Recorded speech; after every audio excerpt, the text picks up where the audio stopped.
이 시대의 양심, 마성의 중독성 대체 불가. 정봉주 정치쇼 정봉주입니다. 제가 이 시대의 양심한 게 어제 제 팬이 보내준 문자입니다.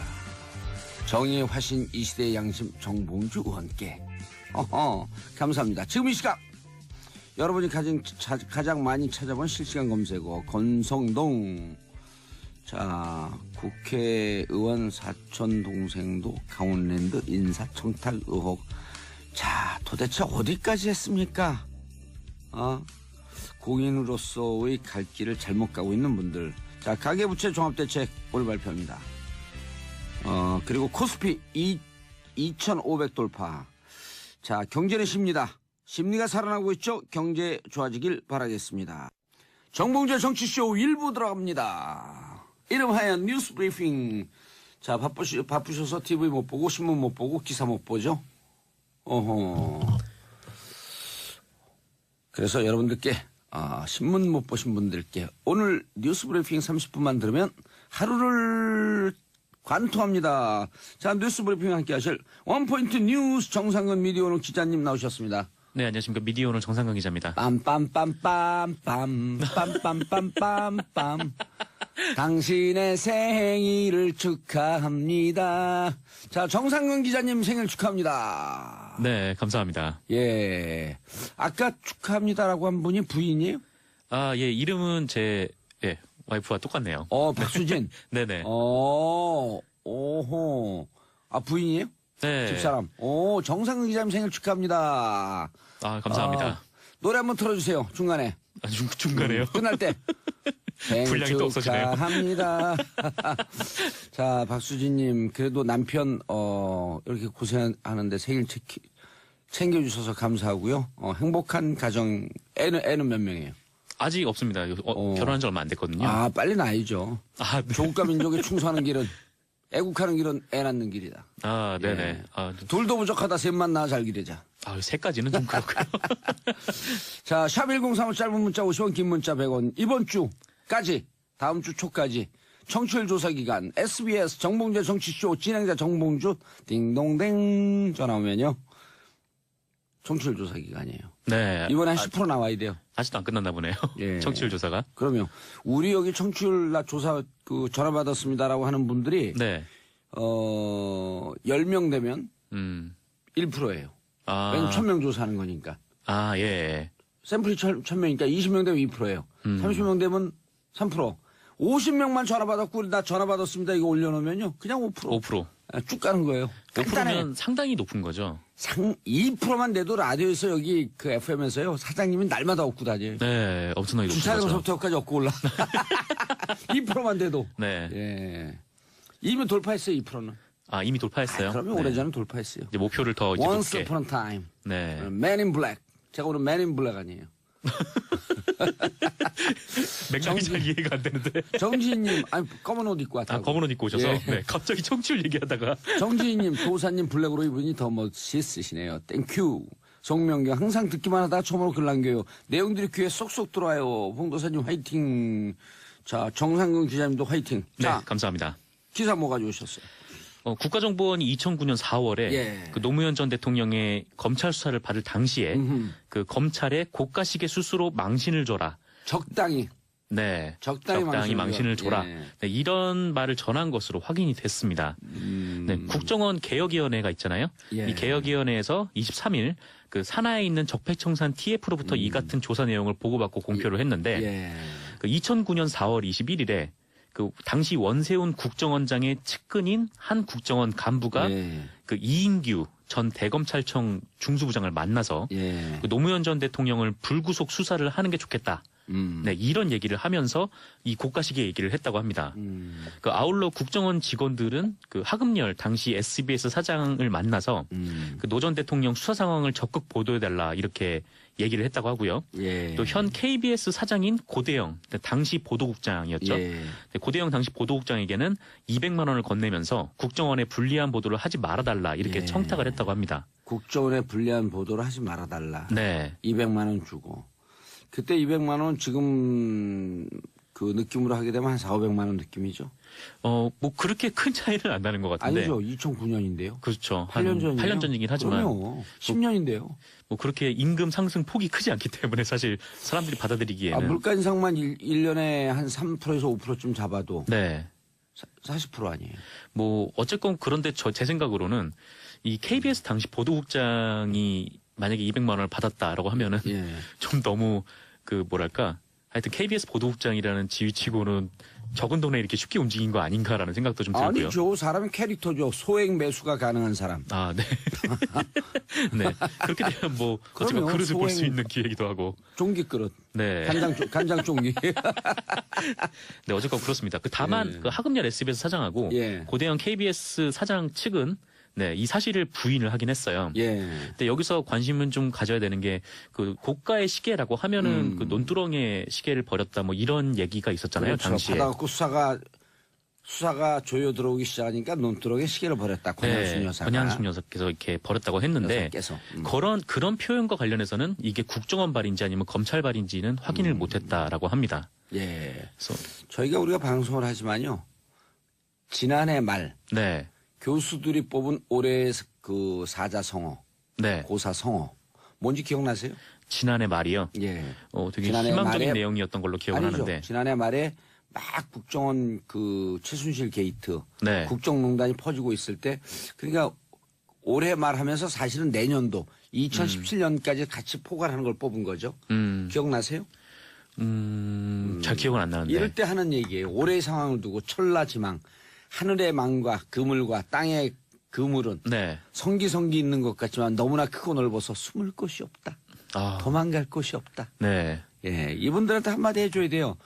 우리가 세금 내서 만든 국정원이 엄청나게 어려운 말이네요. KBS가 천라 지망 네, 망이잖아요. 망 네. 하늘에 뭐 그물 땅에 망 이런 건데 이분들에게 우리가 내서 만든 국정원, 그렇죠. 우리가 내서 만든 KBS 수신료로 운영이 되니까요. 그러면 그런 게 당신들 그렇게 장난치는데 이 장난감으로 보였냐? 이렇게 얘기해 줘야 돼요. 그렇습니다. 숨을 곳이 없다. 네. 용서할 수 없다. 이거는 적폐청산이 아니라 범죄자들 잡아들이는 거예요. 아, 그렇죠. 예. 이게 뭐랄까 하여튼 전직 대통령에 대한 마타도어를 이렇게 그럼요. 언론, 국정원, 검찰이 결탁을 해서 예. 했다는 걸로도 해석을 할 수가 있으니까. 정말 화가 나서 방송 진행을 못했어 이런 거 보면은. 네, 잘 하시는데요. 지금 열이 받아갖고 네. 이걸 지금 들으려고 번쩍 들을 것 같아요. 아, 근데 이제 제가 인격이 네. 이미 쥐에게 잡혀서 감옥을 갔다 온 뒤에 인격이 성숙해서 네. 참으면서 사는 쥐입니다. 네, 갑자기 화장실 가고 싶네요. 왕지목의 방울은 누가 달까? 네, 그렇죠. 요새 그렇게 얘기해 뭐, 보세요. 어, 감옥 갔다 오면 부인이 우리 남편 영웅이래요. 제 와이프가 네, 감옥을 갔다 오면. 박수진 씨가. 자, 두 아닐걸요? 번째 뉴스. 네, 자, 두 번째 그럼 뉴스 전해드리겠습니다. 요건 요 정도로 하면 우리 그 청취자분들이 다 알아듣겠죠? 네, 방송한 네, 거는. 그럼요. 네. 이렇게 노무현 대통령을 적당히 국정원과 검찰이 주거니 받거니 하면서 방송사까지 끼고 망신을 주는 쪽으로 갔다. 네, 그렇습니다. 알겠습니다. 전두환 정권 5.18 조직적 은폐 시도? 네, 그렇습니다. 그 국방부 특별조사위원회가 23일 예. 그 전두환 정권 시절이던 1985년이죠. 아하. 그 80위원회라는 조직을 만들어서 예. 그 5.18 관련 사실을 왜곡했을 것으로 의심된다. 이렇게 밝혔습니다. 졸렬에 80위원회 80년 5월 광주항쟁에 있었으니까 80위원회. 네. 그러니까 왜 이름을 80위원회 이런 식으로 지었나라고 하면은 그때 상황을 좀 추측해 보면은 예. 그때 미 문화원 방화 사건이 있었고 그 5.18에 대한 진상 규명 요구가 굉장히 방화 사건이 아니라 점거 사건이군요. 예. 네, 5.18에 대한 진상 규명 요구가 굉장히 분출했던 그런 시기였어요. 예. 이때 80위원회라는 이름으로 그러니까 국가기관이 개입하지 않은 것처럼 뭔가 뉘앙스를 주기 위해서 80위원회라는 이름을 만들었다는 것이죠. 그리고 기껏한 게요. 거기 이제 이분들이 그 경북 뭐 대구 이런 데 출신 아니에요? 네네. 그때 권력을 잡은 사람들이 대구에 가면 팔공산이 있어요. 그렇죠. 생각지도 못한 관점을. 그냥 상상력이 그 수준이에요. 저렴한 사람들. 그렇군요. 어쨌건 예. 이 80위원회라는 거 만들었는데. 80년을 뜻하고 또 보니까 익숙하거든. 팔공산. 팔공산에 그렇죠. 대한민국에서 제일 큰 부처님 상이 있잖아요. 그래요? 예. 가보질 않아가지고 잘 모르겠습니다. 그런 히말라야 산이 가보지 않으면 없어요? 아니요, 뭐 있겠지만 뭐 어쨌건 큰 불상이 있는지는 잘 모르죠. 생일날 오늘 좀 버벅거리시네. 아, 힘드네요, 진짜. 이 프로그램이 제일 힘들어요. 네.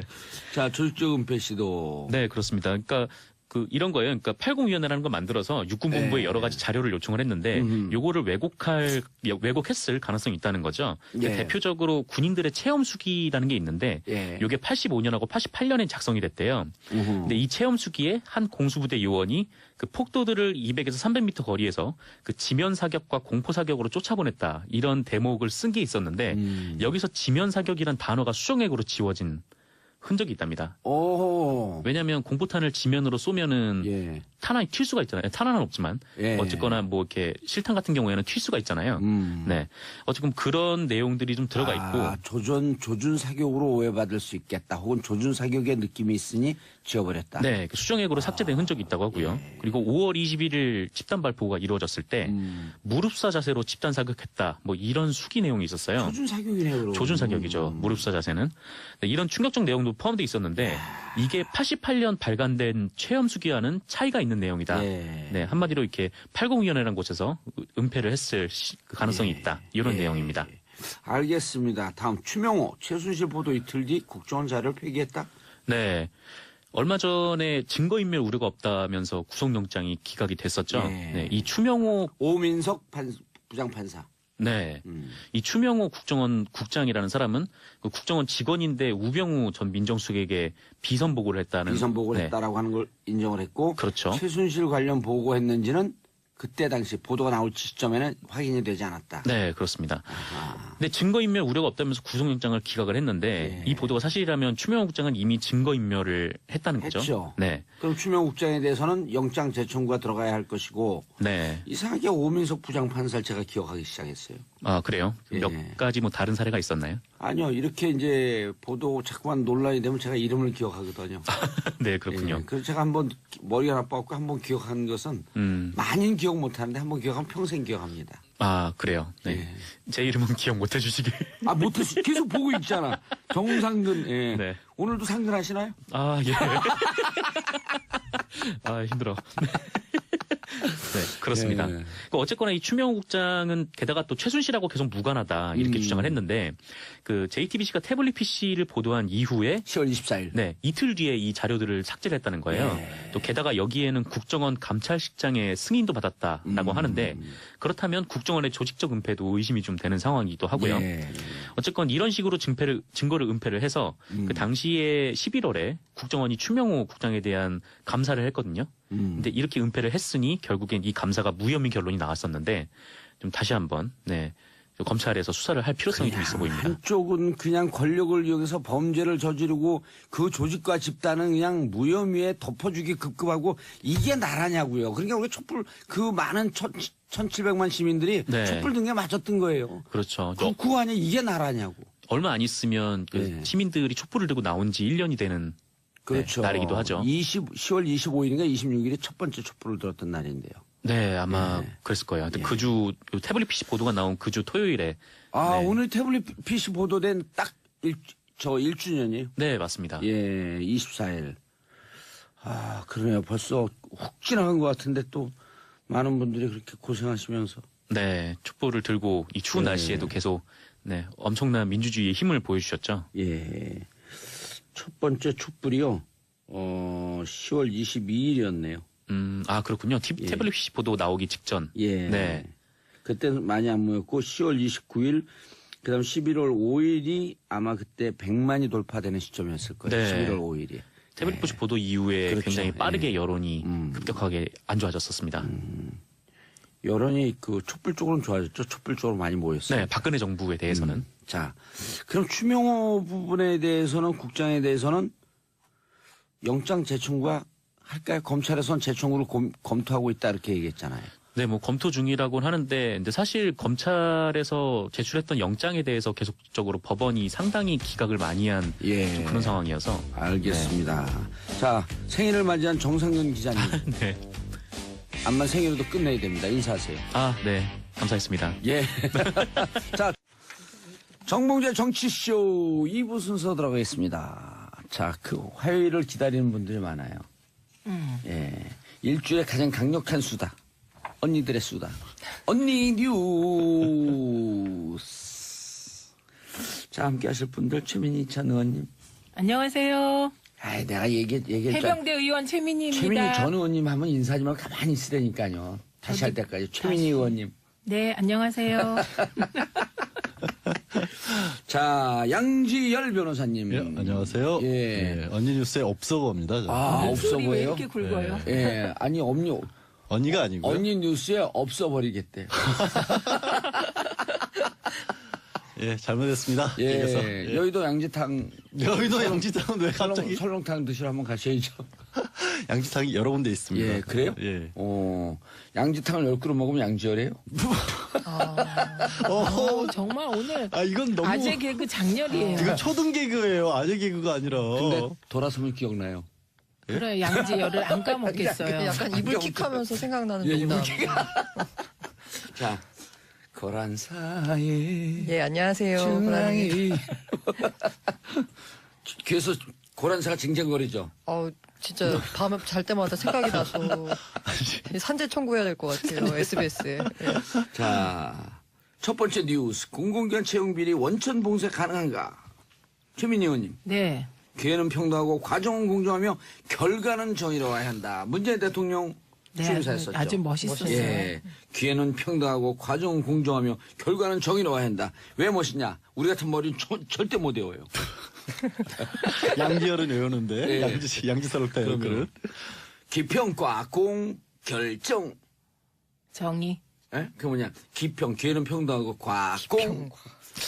보통 저렇게 앞 글자 따서 외우는 게 사법시험 준비하면서 많이 그렇게 하거든요. 기평, 과공, 예. 결정. 근데 무의미 철자는 외우기 어렵다. 예? 그러니까 이해를 못 하셨다는 거야. 이 내용을. 못 외우는 건. 그럼요. 이해 못했어요. So cool. 예. 이걸 어떻게 다 이해를 해요? 이거 평생 이해해도 안 되는 거지. 철학적 배경이 있는 건데. 오. 의문의 일패, 최민희. 얼른 그거를 하세요, 근데. 몰라요, 저는. 근데 네. 이제 문재인 대통령께서 어제 네. 수비회의에서 이제 공공기관의 채용 비리에 대해서 심지어 전수조사해라. 예, 이런 얘기. 강원랜드 때문에 이렇게 불거지는 그렇죠. 거죠. 그리고 민영사상 책임을 묻자 이렇게 예. 얘기했습니다. 근데 그거는 되게 중요한 포인트라 이따 우리 양 언니가 예. 법적으로 말씀하실 것 같고요. 우선 국감에서 하시네 그냥. 아닙니다. 예. 국감에서 드러난 실태를 보면요. 법무부 국정감사에서 드러난 사실인데요. 2012년, 2013년 강원랜드 최종 합격자 수가 518명입니다. 518명. 그런데요. 청탁한 사람이죠. 청탁 예, 대상자가 625명이었어요. 그런데 이 청탁 대상자 5.18 항쟁, 6.25 전쟁. 이게 뭐예요 도대체. 그러네요. 그런데 이 청탁 대상자 650명 전원이 518명에 들어있다는 겁니다. 다 청탁자라는 거 100%. 이야. 그러니까 여기서는 백에서 밀리면 떨어진 거예요. 네, 백이 그렇죠. 있더라도. 그래서 보면 청탁자 명단에 우리 PD가 관심 있어. 입이 다 여기 높다 벌어지셔서. 떨어졌나 봐 우리 PD가. 그래서 이게 웃기는 게 소관부서인 문체부 청탁, 예. 직영부, 고용부, 경찰, 시도의원은 물론이고요. 심지어 국회의원도 7명이나 포함되어 예. 있습니다. 이거 우리 팟캐스트면 야, 삐 욕하는 거예요. 그런데 이거는 한 분은 말씀을 안 할 수가 예. 없는데요. 이 권성동 법사위원장은요. 변호사 시절 사무장이 아들. 뭐 이게 다정도 병이냐. 예. 다 정도 병 있냐. 이거. 사무장 아들까지 챙겨주는 이런 다정. 그리고 아침에 권성동 의원 사촌도 예. 인사청탁. 예. 예. 권성동 의원 대상이라고 오늘 하고요. 아침 뉴스 보니까 권성동 의원 동생 이름이 권은동이던가요? 예. 그분도 청탁을 했다라고 또 일부 네. 보도가 나왔더라고요. 그러니까 사촌도 있고 뭐 하여튼 아주 복잡한 지금 상황입니다. 권은동 씨는 지금 뭐 하죠? 그 건설업체 관련 사업을 하고 있는데 예. 그 인사청탁뿐만이 아니라 강원랜드 주변권 관련해서 사업권 의혹도 따낸 걸로 의혹이 제기되는데 본인은 물론 손실만 봤다 아니다라고 얘기하고 확인을 있습니다. 해봐야 되는데 축구협회 감사. 예. 그것도 권성동 씨 동생이다라고 하는 얘기인데 우리 작가분들 확인 좀 해줘야 될 것 같아요. 확인을 해야 될 것 같고요. 축구협회 감사. 그래서 오늘 예. 오전에 실시간 검색어에 1위 한 포탈의 1위가 계속 권성동 국회의원. 1위 차지하셨네요. 네, 축하드립니다. 네. 그리고 권은동 맞네요. 강원도 축구협회 회장이고 전 대한축구협회 감사. 야, 봉도사님 진짜 머리 좋아요. 아. 예, 그런데 염동열 의원 같은 경우는 왜 국회의원 하다 보면 후원 받잖아요. 그 고액 후원자 조카까지 부정청탁으로 입사했습니다. 이거 보십시오. 고액 후원자의 조카입니다. 그렇죠. 염동열 의원의 조카가 아닙니다. 그래서 사돈 8촌까지 해먹었냐 이런 비아냥이 일고 있고요. 그다음에 금융감독원에 대한 국정감사를 했더니 우리은행이 지난해 하반기 신입사원 150명을 공채했는데요. 예. 이 중에 10%인 16명. 10%가 예. 금감원, 국가정보원, 은행 주요 고객의 자녀와 친인척 또 아는 사람 을 특혜 채용한 의혹이 있다고 심상정 의원이 폭로했습니다. 근데 이게 금감원 전 부원장의 추천 사례도 2건인데 이거는 금감원 부원장이 이러면 안 되는 거죠. 왜냐하면 감독기관이니까 은행이. 그래서 이게 이제 이런 문제들이 막 터졌는데요. 이 방식도 진짜 치졸해요. 서류 전형의 경우 내가 청탁한 사람이 인적성 점수가 낮으면 인적성 점수를 참고사항으로 바꾸는 거예요. 중요 기준이었는데. 막 룰을 막 바꿔버리는구나. 예, 룰도 바꾸고 뭐 그러니까 좀 아까 우리 고란 기자님 말씀대로 백이 세면 들어가고 백이 약하면 못 들어가는 거. 없으면 아예 대상도 안 되고. 백이 아니. 정말 좋은 사람 같은 경우에는요. 한 사람 청탁인데 백이 막 20개씩 동원이 돼가지고 정말 우리 옛날에 제가 자랄 때 저희 아버지랑 그 친구들이 얘기할 때 빽 하고 죽자 이런 얘기 하셨어요. 빽. 그래서 얼마나 절실하다. 예. 가슴에 사무쳐. 근데 그게 70년대 얘긴데 이거는 지금 2010년대에 일어난 일이잖아요. 2010년, 11년, 12년, 13년 뭐 이런 때인데 지금 대한민국이 진짜 퇴행을 해도 너무한 것 같아요. 지난 분노 9년 동안 진짜 나라 안 망한 게 비정상이에요. 국민들이 건강하고 국민들이 훌륭해서 안 망하고 버텼던 거지. 이게 나라예요, 진짜. 이 같은 처지인 청년 중에 한 명은요, 예. 186군데에 입사 원서를 냈다고 합니다. 인턴 하기 위해서. 그래갖고 겨우 한 군데 됐는데, 진짜 이 청탁 비리를 보고는 분통이 터져갖고 지금 청년 분통 시대예요. 근데 이게 정말 우리 은행도 사실 그 국가 정부 지분이 있는 은행이고 뭐 강원랜드도 공공기관이잖아요. 공공기관이죠. 이러니까 이게 드러난 거지. 사실 사기업은 이건 뭐 옛날부터도 그랬고 지금도 많을 텐데 다만 이제 약간 차이가 있는 게 사기업은 약간 인정하고 들어가는 게 있어요. 예. 백으로 들어온 사람이 있겠거니.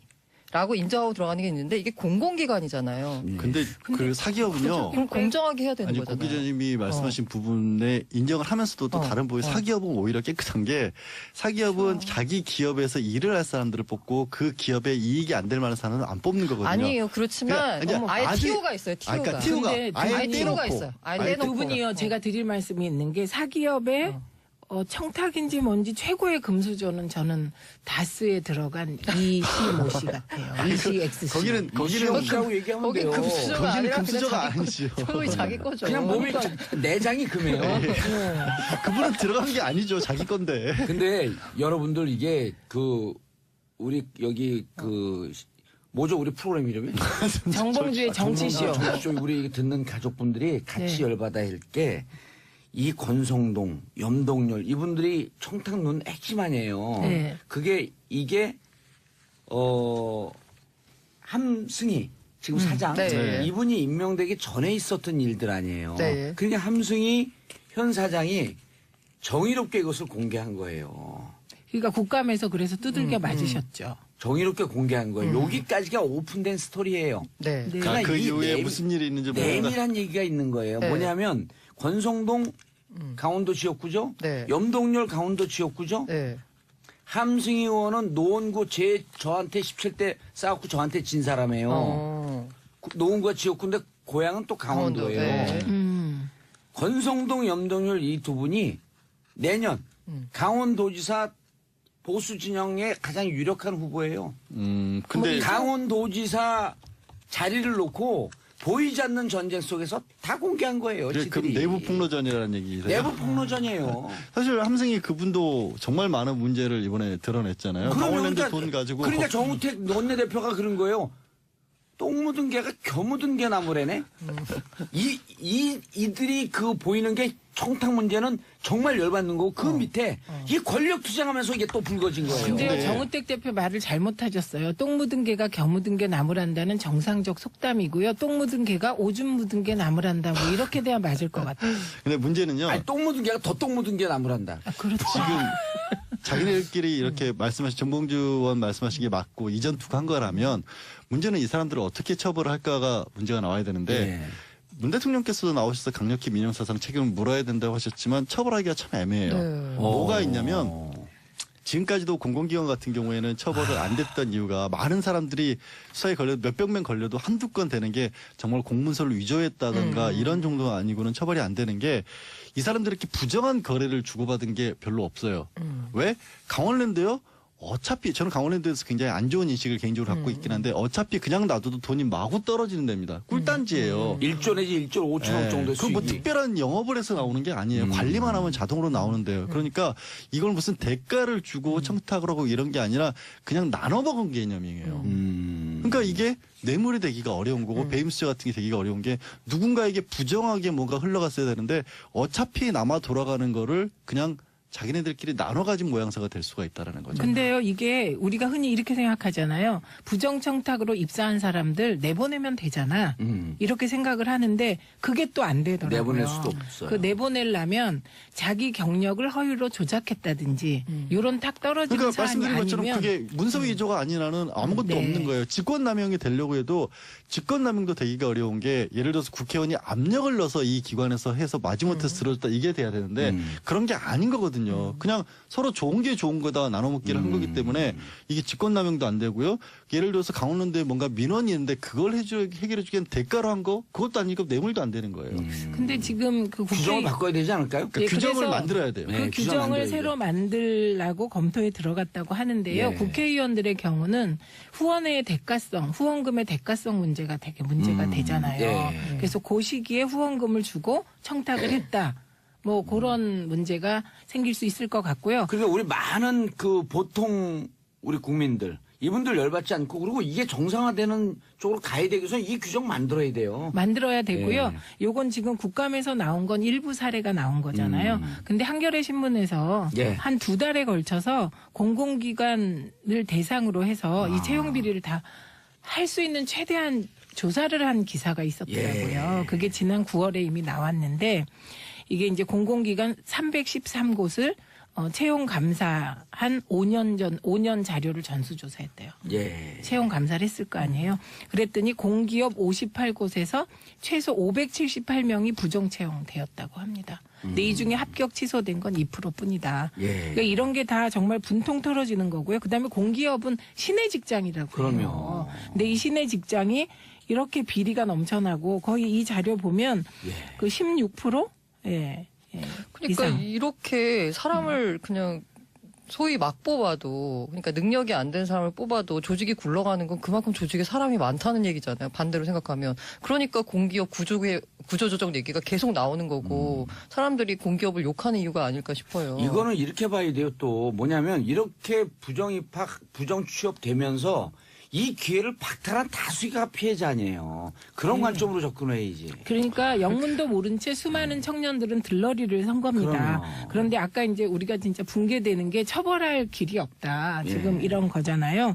그런데 이 비공개 특채의 경우는 이게 비공개 특채가 또 있었어요. 그거야말로 그거야말로. 근데 이 비공개 특채는 아주 대놓고 예, 특채. 특정인을 위해서 맞춤형 공채를 합니다. 아예. 그다음에 이게 이런 거예요. 이게 규정 5인이라는 부분이 있는데 규정을 쭉 정해놓고는 규정의 한 부분을 이거 빼는 거예요. 아까 말씀드렸듯이 예를 들면 이건 성적을 20% 반영한다, 면접을 50% 반영한다. 근데 내가 그 청탁받은 사람이 면접을 못했어요. 그럼 이 면접 50%를 10%로 바꾸는. 이런 식의 일들, 예를 들면 그게 비일비재했다는 거고요. 근데 감사원의 경우가 딱 그 말씀을 했는데 부정의 의도가 불분명하다. 아, 이거 진짜 속 터지는 얘기. 부정의 의도가 불분명한 게 아니라 분명하죠. 알겠습니다. 아침부터 우리 많은 청취자분들이 열받고 있습니다. 이은경님 이런 정말 아침부터 혈압 오르게 하네요. 태백산맥에서 배웠던 찰진 욕돌이 다 나오고 있어요. 9003님 천안 삼안역의 양지철 지사입니다. 아유, 점잖은 중년 여성분이 라디오를 듣더니 이 프로가 뭐예요? 묻길래 FM 103.5 정봉주의 정치쇼. 봉도사님 저 17대1 전도사 맞죠? 진짜 맞습니다. 훌륭합니다. 짝짝짝 박수. 아 잘하고 계세요. 잘 보여. 아주 의원 나와요. 오늘 아침에 두 분이 아주 케미가 좋으신데. 자 그런데 저는 여기에서 살짝 스쳐가는 깨알 정보. 법무검찰개혁위원회에서 공수처 안을 만들었는데 검찰에서 법무부가 자체안을 만들었는데 그 중에서 금감원을 뺐어요. 네, 금감원을 자 오늘 뺐죠. 당장 금감원 이런 비리가 나오자는데 이걸 왜 빼요? 그러게요. 왜 빼요? 뺐어요. 법무부 안에는. 법무부 안에는 예. 검찰 개혁안이 너무 공수처안이 너무 크다 그래서 정권이 너무 크다 예. 그래서 자체적으로 하면서 대상을 뺐어요. 그중에 정무직만 1급, 2급 그 토착용 비리 먹이사슬인데 다 네. 빼고 정무직 장차관만 넣겠다고. 아, 장차 제가 이제 그 차관급 정무직 공무원을 해본 사람이잖아요. 예. 웬만큼 그 분야에 대해서 정통하지 않으면 정무직들이 들어가서 의전만 하다 나오는 거 그럼요. 아시죠? 2년, 3년 예. 있어봐도 밑에 있는 사람들이 네, 장관님, 차관님 그리고 빨리 나가세요. 안녕히 가세요. 다음에 또 오지 마세요. 이러는 거예요. 그럼 그러니까- 밑에는 다 자기들끼리 토착형 비리라는 거예요. 이거. 그러니까 1급, 2급이 사실상 실세입니다. 토착 그러니까 실세. 사실 저는 예전에 비슷한 사례들을 그 큰 공기업 말고요. 네. 지방에 가면 네, 예. 지방에서 지자체에서도 기업들을 심해요, 많이 더 만듭니다. 심해요. 거기는요 정말로 사돈의 8천들이 다 직원인 경우들도 그렇죠. 정말 많아요. 이렇게 그리고 부패한 나라가 어떻게 진짜 세계 경제 10위 갔는지 모르겠어. 국민들이 너무 국민들을 위해서. 열일해서. 너무 열일해서 진짜. 자 다음 뉴스 고란 기자님 오늘 방청객 모두 지금 너무 화가 나셔서 너무 화가 나서 그래요. 좀 말씀을 못하죠. 입을 벌리고. 예. 아까 입 벌리는데 목에 싹 들어갔다 나왔다. 아니 저도 뭐 청년이었다가 이제 취업을 하고 이제 애가 생겨서 제 애가 취업할 생각을 하면 사실 또 한편으로는 그런 게 부모 마음이 있어요. 나는 저런 백이 돼줄 수 있는 사람이 그런 사회가 되면 안 되지만 그런 예. 백이 돼줄 수 있는 사람이 지금 못 될 것 같은데 아, 그런 현실적으로 고민을 하죠. 그렇다면 이 사회를 그런 백이 안 통한 사회로 만드는 게 맞는 거잖아요. 어우 심플 간단해요. 네. 아니 논리 청탁 해본 적 없죠? 누구요? 난 청탁만 받으면서 인생을 살았죠. 받았는데 해준 적이 없잖아요. 할 수가 없죠. 능력이 없는데. 아니 국회의원 시절에. 예. 아니 그리고요 이거 솔직히 얘기하면 그리고요, 국회의원이라고 다 그런 거 아닙니다. 아이, 그러면 그리고 국회의원이 제일 그 모냥 빠질 때가 언제인 줄 알아요? 다른 사람한테 인사청탁할 때. 그럼요. 인사청탁 딱 받는 순간에 속으로 아유 너도 이제 에어컨 틀기 위해서 밖에 내놓는 게 뭔 줄 아세요? 실외기? 실외기. 그러니까 딱 인사청탁 받는 순간 에이 저런 실외기. 아니 그리고요 저는 뭐 일체 안 만나고 로비 안 받고 그랬더니 딱 1년 그렇게 했더니 그 이후로는 저절로 아무도, 없어져요. 아무도 안 찾아와요. 그러고 그런데 나서 안 이제 되잖아요. 사방이 적막하다. 아, 이렇게 그 되는 거죠. 의원 시절에는 인사청탁 진짜 많이 들어오는데 그거를 일정 기간 동안 계속 거절해야 돼요. 그리고 이렇게 얘기해 줘야 돼요. 아, 저는 그쪽에 힘이 없어갖고 얘기하면 오히려 그 인사청탁 받는 대상자가 불이익 당할지 몰라요. 이래야 돼요. 아, 그걸 좀 제가 강성현에서 기관에서 싫어해요. 제가 인사청탁하면 떨어질지 몰라요. 그럼 절대 얘기하지 마세요. 그래요. 아니 그래서 그 유명한 얘기 있잖아요. 이호철 전 수석이 예. 그 청와대 들어가면서 핸드폰을 싹 없애가지고 예. 연락 안 돼서 한동안 친인척들한테 욕 많이 먹었다. 문재인 비서실장은 5년 동안 전화번호 바꿨죠. 예. 그러니까 그렇게 하면 안 들어옵니다. 그래서 청와대는요 에어컨 안 키고 살았어요. 실외기가 없으니까. 별 기자님. 이번에는 뭘좀 하시죠. 이번에는 제가 열일을 좀 하시죠. 이게 저한테는 정말 와닿네. 제가 기자니까. 예. 이게 바로 그 네이버 뉴스 조작.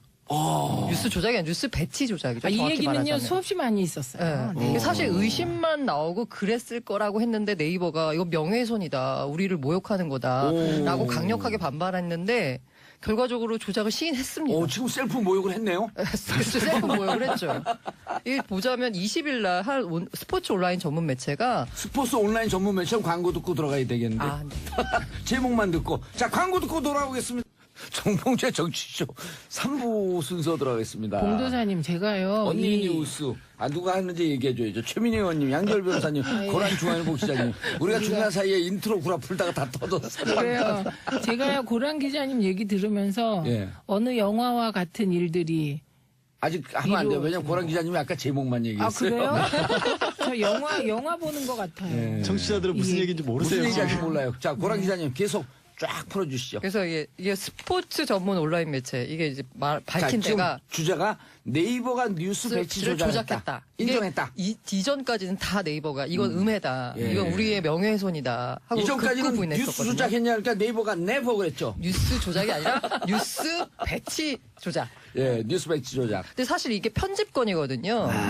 이게 그럼 언론의 눈에 잘 띄게. 그렇죠. 언론의 가장 중요한 역할 중에 하나가 뭐 신문으로 치자면 신문 일면에 오늘 무엇을 담을 것이냐. 오. 이거 자체가 이 신문의 방향성을 설명하는 거거든요. 아니, 그럼 어떻게 이렇게 기자구나. 어머, 고란사가 진짜 절인 줄 알았던 거야. 그렇다면 여기 네이버에서는 예. 자기들은 기사를 안 쓴다. 자기들은 언론이 아니다라고 얘기를 하지만 언론의 가장 중요한 기능인 편집권. 편집을 독점하고 있어요. 거의 사실상. 네. 지금 포털의 70% 뉴스를 장악하고 있거든요. 예. 그렇다면 사실상 언론이라고 봐도 되는데 지금 법적으로는 이게 언론 오랜 아니거든요. 논쟁거리예요. 그러니까 아니 언론 아니라고 하면서 사실은 언론 기능을 하는 대한민국 거죠. 전체 전체 언론을 언론을 장악하고 있는 그렇죠. 빅브라더 역할을 하는 거예요. 그렇죠. 어떻게 보면. 네. 그 언론 쉽게 중에 말하면 언론이죠. 네이버가 모든 언론사의 뉴스를 갖다 놓고 자기들이 편집권을 행사하면서 영향력을 행사하는 거라고 할 수 있죠. 예. 어째서 언론사가 아니라는 이유로 규제는 안 받고. 그렇죠. 그래서 이 스포츠 전문 온라인 매체가 보도를 한 내용이요. 예. 이게 지난해 이제 프로축구 연맹 홍보팀장이 네이버의 스포츠난 담당 간부에게 보낸 문자 메시지를 공개했습니다. 이야. 그 문자 메시지를 보면 이게 지난해 10월 3일 월요일 오전 11시 2분에 어떤 그 오마이뉴스라는 매체가 보도를 한 게 있었거든요. 프로 연맹을 비판하는. 그랬더니 그 이사에게 네이버 이사에게 휴일에 연락을 드려서 죄송합니다. 라면서 이 K리그의 기사 관련한 부탁은 이번이 마지막이 될 것으로 한다. 이번 한 번 부탁한다. 여기서 유추할 수 있는 건 이번이 계속했다. 마지막이라는 건 전에도 계속 했다는 거죠. 예. 그리고 나서 기사 댓글이 줄었어요. 왜냐하면 메인에서 뺐으니까. 노출이 확 줄어버렸지. 그렇죠. 그랬더니 A 이사에게 다시 문자를 보냈습니다. 고맙습니다. 그리고 미안합니다. 이렇게 이거 문자를 공개를 했죠. 그건 노무현 대통령 돌아가셨을 때 우리가 했던 얘기인데 그거 어디서 배우긴 이상한 걸 배워갖고. 그러게요. 그래서 그랬는데 이게 여기서 이제 약간 차이점이 뭐냐면 이번에는 네이버 대표가 20일 날 사과문을 공개를 했습니다. 우리가 뉴스 배치 조작한 거 맞다. 근데 여기서 다들 의문을 제기하시는 게 뭐냐면 Why? 그렇죠. 아니 그렇게 의심만 하고 있었는데 왜 이번에는 공개를 했을까? Why at this moment? 그렇죠. 대표 해명이 이겁니다. 이건 네이버 뉴스가 아니다. 네이버 스포츠다. 그런데 네이버 스포츠는 사실 네이버에서 왜 야구 중계 같은 거 하고 예. 스포츠 중계 같은 거 하잖아요. 이러다 보니까 이 언론 뉴스 배치를 하는 역할도 있지만 그 중계권을 따고 하면서 거기 연맹하고 같이 일할 일이 많은 거예요. 근데 그 뉴스를 그 배치하는 쪽과 연맹하고 협력하는 쪽이 같이 같은 부서에 있는 겁니다. 그러니까 서로 이렇게 협력하다 보면은 서로 뭐 이렇게 주고받을 수 있는 게 있고 해서 이런 문제가 생겼다. 그러니까 지연 발단적인 일이다. 그렇죠. 그런데- 이거는 네이버 뉴스가 아니라 네이버 스포츠의 근데 문제다. 저희가요 네이버 뉴스에서도 특검이 최순실 관련한 삼성과 관련한 뭔가 그 폭로 그런 관련 폭로가 나오면 그거 축소시키고 그랬다는 의혹이 계속 그게 제기되지 됐었어. 않았어요. 근데 예. 어쨌든 이 대표는 이번에 왜 인정을 했냐 보면 이거는 네이버 뉴스와 다른 네이버 스포츠다. 이게 같이 섞여 있어서 문제인데 우리가 이걸 분리를 하겠다. 이게 네이버 연애도 마찬가지인데요. 완전히 그것도 물타기네요. 분리하겠다. 그냥 무슨 말인지 그렇죠. 말인지 막걸리인지 알 수 없게. 근데 전 논리는요, 그 자유한국당 쪽에서 얘기하는 국정원 예. 댓글 사건이나 그 국가적 범죄 행위를 해소하는 적폐청산에 예. 대해서 국정원 직원의 일탈이다. 이거랑 비슷한 논리 그럼요. 같아요. 아니 이거는 음주운전 딱 잡았더니 술 마셨죠. 그러니까 이거는 막걸리다. 막걸리 술이에요. 아니 그러니까 그러니까 그래서 계속 그러면서 이상한 얘기를 하는 거예요. 아니 술 마셨잖아요. 그러니까 막걸리인데요. 쉽게 말해서 이게 그 소위 빼박 증거라고 하죠. 이 예. 문자가 완전 캡처된 게 나왔으니까 이 빼박 증거를 어떻게 할 수 없으니까 인정을 했다. 일종의 꼬리 자르기를 한 것 같은 느낌을 주는 거죠. 근데 그 들으시는 분들이 좀 혼돈하실 것 같아요. 네이버 같은 경우도 메인 화면에 뭘 배치하느냐 이런 것까지는 네이버의 권리가 있는 게 맞죠. 근데 다만 기사가 자동으로 언론사에서 배치한 기사들 있잖아요. 그거는 이제 자동으로 순위별로 올라가고 이런 것들도 조작을 했을 가능성이 있다라는 게 문제인 거죠. 예, 그러니까 거기 지난번에 알고리즘, 말씀하신 예. 알고리즘으로 자동으로 올라가는 게 아니라 알고리즘을 이미 조작을 해서. 왜냐면 지금 특검 얘기하셨잖아요. 특검에서 문자 메시지 그때 미전실 사장 휴대전화에서 네이버 다음 삼성 관련 기사들 다 뺐다라는 게 나왔으니까 그거는 지금 말씀하신 것처럼 일정 부분 스포츠 연예 이런 부분에서가 아니라 전체 전방위로. 부분에 있어서도 작업이 가능한 게 아니냐. 예, 근데요, 그건 증거가 있잖아요. 예, 지난해 최순실 국정농단 과정에서 특검이 장충기 미래전략실 사장의 휴대전화를 이제 압수했잖아요. 그때 그 휴대전화에서 어떤 내용이 나왔냐면 2015년 5월에 예. 지금은 네이버와 다음에서 기사들이 모두 내려왔다. 포털 쪽에 부탁해뒀다. 예, 요런 보고가 담긴 미전실 임원 이름이 함께 발견됐거든요. 근데 그에 대해서도 네이버는 아니다라고 얘기했어요. 지금까지는 아니다. 지금까지. 아니다. 네. 예.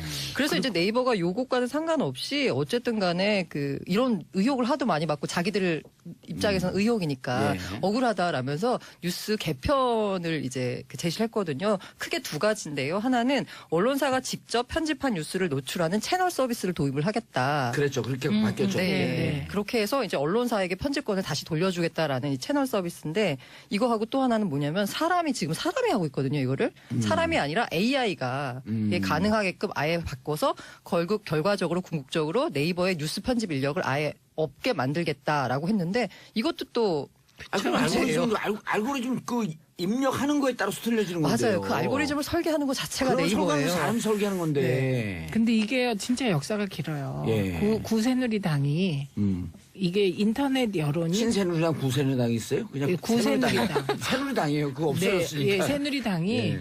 그 과거에 국회에서 계속 포털과 인터넷을 문제 삼았어요. 예. 그러니까 그때는 이 새누리당 입장에서는 완전 90% 이상 그쪽이 우호적이어야 되는데 그게 85%만 돼도 못 견디는 걸로 보였어요. 그래서 그 알고리즘을 어떻게든 누가 하는지 밝히고 알고리즘 담당자를 어떻게 하겠다 이러면서 거꾸로 예, 포털 규제에 나선 적이 있어요. 그러니까 이게 오랜 논쟁이에요. 그때는 새누리당이 아니라 한나라당 아니에요? 새누리당. 새누리당은 2012년서부터. 네, 2012년에서부터 2016년 사이에 그런 일이 근데 있었어요. 진성호 의원 얘기는 그 전에 아니에요, 또. 그러니까 그 전에는 이미 또 장악을 했다는 거죠. 이명박 정권 때. 이명박 정권 예, 그때 때. 무슨 얘기냐면 진성호 의원이 진성호 전 의원이에요, 거기는. 예. 아, 네, 좋습니다.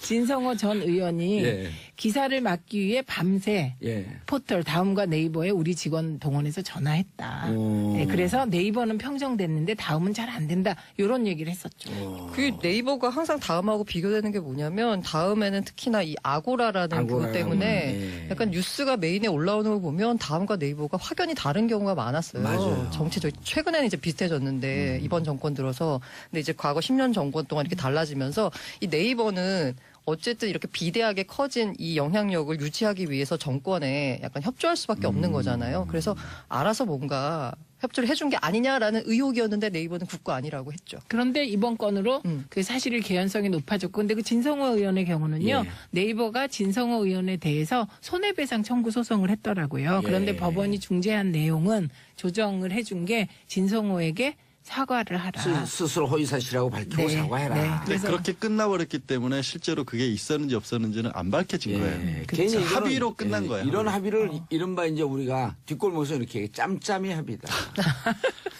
그래서 김상조 공정거래위원장이 네이버의 독과점 문제 부분을 들여다보겠다고 했거든요. 이번 기회에 이런 것까지 어떻게 좀 개선이 됐으면 이게요, 바랍니다. 아까 우리 그 고란 기자님이 중요한 지적하셨는데 편집권이거든요.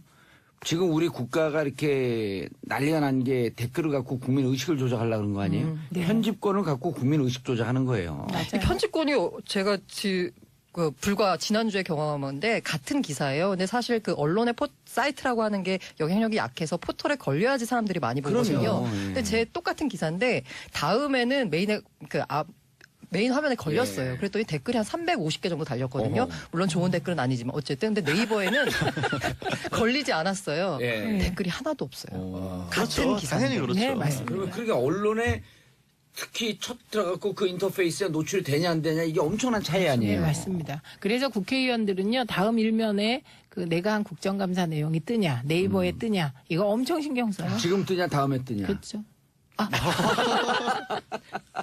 아니 그리고 중요한 거 우리가 항상 그 의혹을 하는 게 알고리즘 때문에 자연스럽게 올라가는 거거든요. 검색 순위 올라가야지 또 검색을 해볼까 10위 안에. 그쵸. 근데 올라간 게 느닷없이 쑥쑥쑥 빠져요. 자연스럽게 그렇게 빠질 수가 없는 거거든요. 네.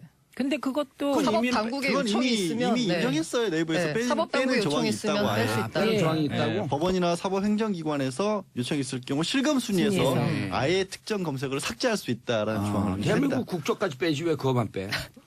네이버. 예, 그러니까 이거는 사실상 시인한 거죠. 예. 알겠습니다. 오늘 예. 누구시죠 여기?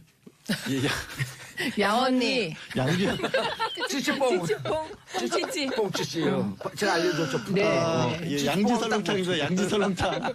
아니 뭐 하나 하셔야죠. 오늘 방청객에 이렇게 훈수 두는 모드가 아니라 뭐 하나 어제부터 예. 어제부터 시범 사업 실시한 게 있어요. 어제 10월 23일부터 내년 1월 중반까지 일단 시범 실시한 게 웰다잉법이라는 게 실시가 됐습니다. 웰다잉법이요? 네, 뭐냐면 우리는 이제 존엄사, 안락사 이런 여러 가지 얘기들이 있는데 우리가 처음으로 그러니까 자신이 더 이상 어떤 생명 유지 장치를 이용을 해서 내가 너무 고통스럽기만 하고 이거를 나는 좀 뗐으면 좋겠다라고 해도 그거를 의사들이 못 뗐던 이유가요. 그 법적으로 유명했던 보라매 병원 사건이라는 게 네, 있었는데 네. 인공호흡기를 제거를 했다라는 이유로 이제 의사들이 살인 방조죄로 처벌을 받은 사례가 있거든요. 그게 한번 97년도에 사례가 있으면서 아니 이 사람 같은 경우에는 이 인공호흡기도 그렇고 또 뭐 항암제, 혈액투석기 이런 거 있잖아요. 심폐소를 이런 것들을 중단하는 순간 사망하는 게 맞는데 그러나 치료해서 회복될 가능성도 없는 사람들이 있잖아요. 그 경우에 어떻게 할 것이냐고 굉장히 말이 많았고 그렇죠. 사실 이제 이미 대학병원에서 인정을 한번 했었어요. 법원에서 정말로 회생 가능성이 없는 사람의 경우에는 그게 어떻게 인위적인 살인이 될 수 있냐라고 법원에서 판례로 인정을 했다가 그걸 아예 법으로 만들어서 웰다잉법이다. 그래서 내가 고통스럽기만 하고 생명을 유지하는 게 아무 의미가 없었을 때 경우 회복될 가능성도 없었을 경우에는 자기 의사에 따라서 죽음을 선택할 수 있는 권리를 법으로 보장을 해줬는데 그게 어제부터 이제 시범 기간에 들어간 겁니다. 시범 기간의 의미가 뭐예요? 아니, 그러니까 예, 말씀하세요. 예. 아닙니다. 예, 제가 좀 약간 헷갈리시죠. 왜냐면 이거 정확히 얘기해야 되거든요. 네.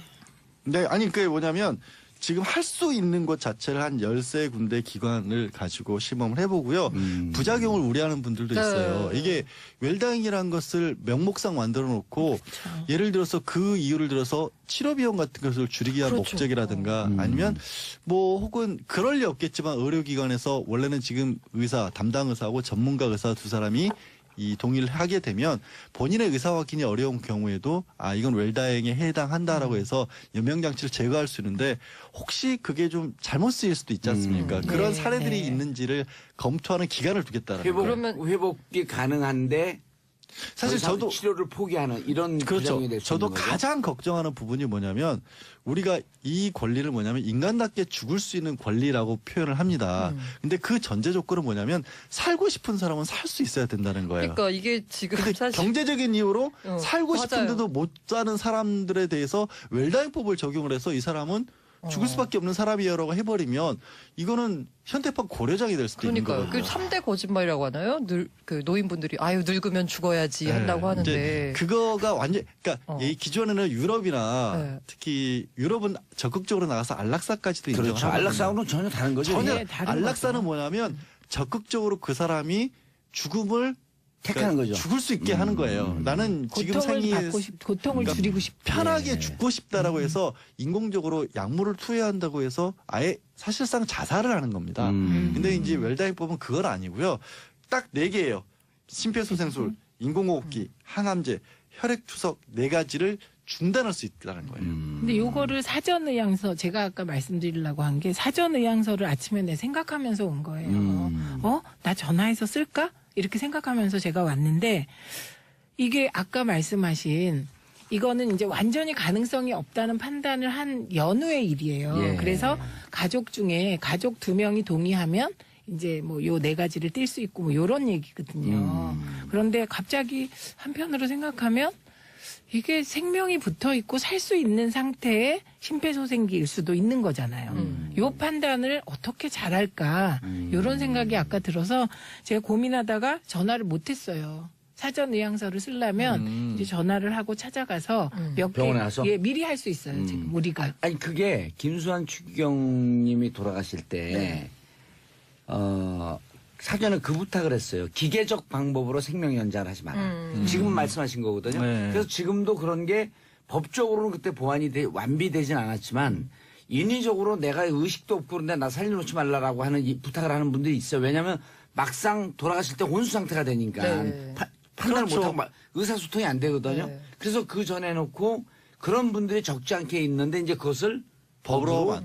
근데 일부 병원에서는 예를 들어서 이제 호스피스 병동이라고 많이 하죠. 극심한 어떤 뭐 아주 중병, 암이 정말로 몸 전체에 이렇게 해서 치료가 불가능한 상황일 경우에는 그 사이에 그 고통만 줄여드는 치료만 쭉 하다가 좀 편하게 돌아갈 수 있게 하는 곳인데 그것은 현실적으로 하고 있기도 해요. 그렇지 않습니까? 이거는 그냥 근데 문제는 뭐냐면 그렇지 않은 애매한 경우들. 네. 저는 삼성 이건희 회장님이 뭐 궁금해요. 그렇기도 하고 교통사고나 이런 걸로 우리 흔히 하는 말로 식물인간이라고 하는 경우가 있잖아요. 식물인간의 경우에는 의료진에서도 이분이 몇 년이 저희가 개인적으로 아는 분 중에 한 분은 식물인간 상태에 빠진 나머지 이분을 MRI 촬영을 그러니까 살리려고 한 게 아니라 어떤 상황인지를 보려고 MRI 촬영을 했는데 식물인간 판정까지 했어요. 네. 근데 몇 주 있다 깨어나는데 그럴 수도 있어요? 그런 경우들이 그런 가끔 경우 있는데 있죠. 7년 만에 깨어나고. 이분이 이가 다 없어버렸어요. 이가 부서져 버렸어요. 왜 그랬냐면 이분이 의식이 있는데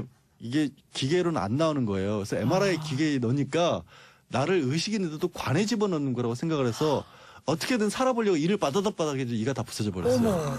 그러니까 이런 그러니까요. 황당한 경우 그러다가 몇 주 후에 깨어나신 거예요. 그러니까 이런 정말, 부분 그래서 정말 시범 기간을 두는 거예요. 그러니까 시범. 정말 생명줄을 꽉 잡고 있는데 네. 표현할 길이 없는 없는 분들이 사람. 계실 것 같아요. 그런 무의식 상태에서도 네. 식물인간 상태에서도 의식은 살았고 하는 걸 다 본대잖아요. 그러니까 나중에 그거를 깨어난 다음에 그 얘기를 다 하고 이런 사례가 있기 때문에 근데 아주 극히 일부이긴 하지만 이런 부작용을 잘 피할 수 있게끔 법이 정확하게 시행돼야 되겠다. 예, 그 법적으로는 아직도 뇌사 같은 것도 잘 인정 안 하고 있거든요. 그런 부분들을 과연 인정하는 쪽으로 갈 것이냐 시범 기간 동안에 거쳐야 할 일이 사실 많아요. 네. 그래서 이거를 정말 해보는 건 맞는 것 같아요. 네. 근데 하여간 사전 의향서를 지금 쓰실 수가 있습니다. 네. 어제부터 쓰실 수 있습니다. 네. 어제부터요? 예. 네, 19세 이상이어야 어제부터 하고요. 오늘은 사전 의향소구나. 내년 1월 15일까지요. 네. 지정된 전국 13개 기관을 예. 통해서 사전 의향서를 쓰는데 내용은요. 심폐소생술, 인공호흡기, 항암제, 혈액투석 등 4가지 연명 의료를 하지 않겠다. 예. 그러니까 김수환 추기경님 이렇게 말씀하고 하신 똑같은 거죠. 거죠. 예. 예. 9977님 노년 중환자를 모시고 사는 거 많이 힘들어요.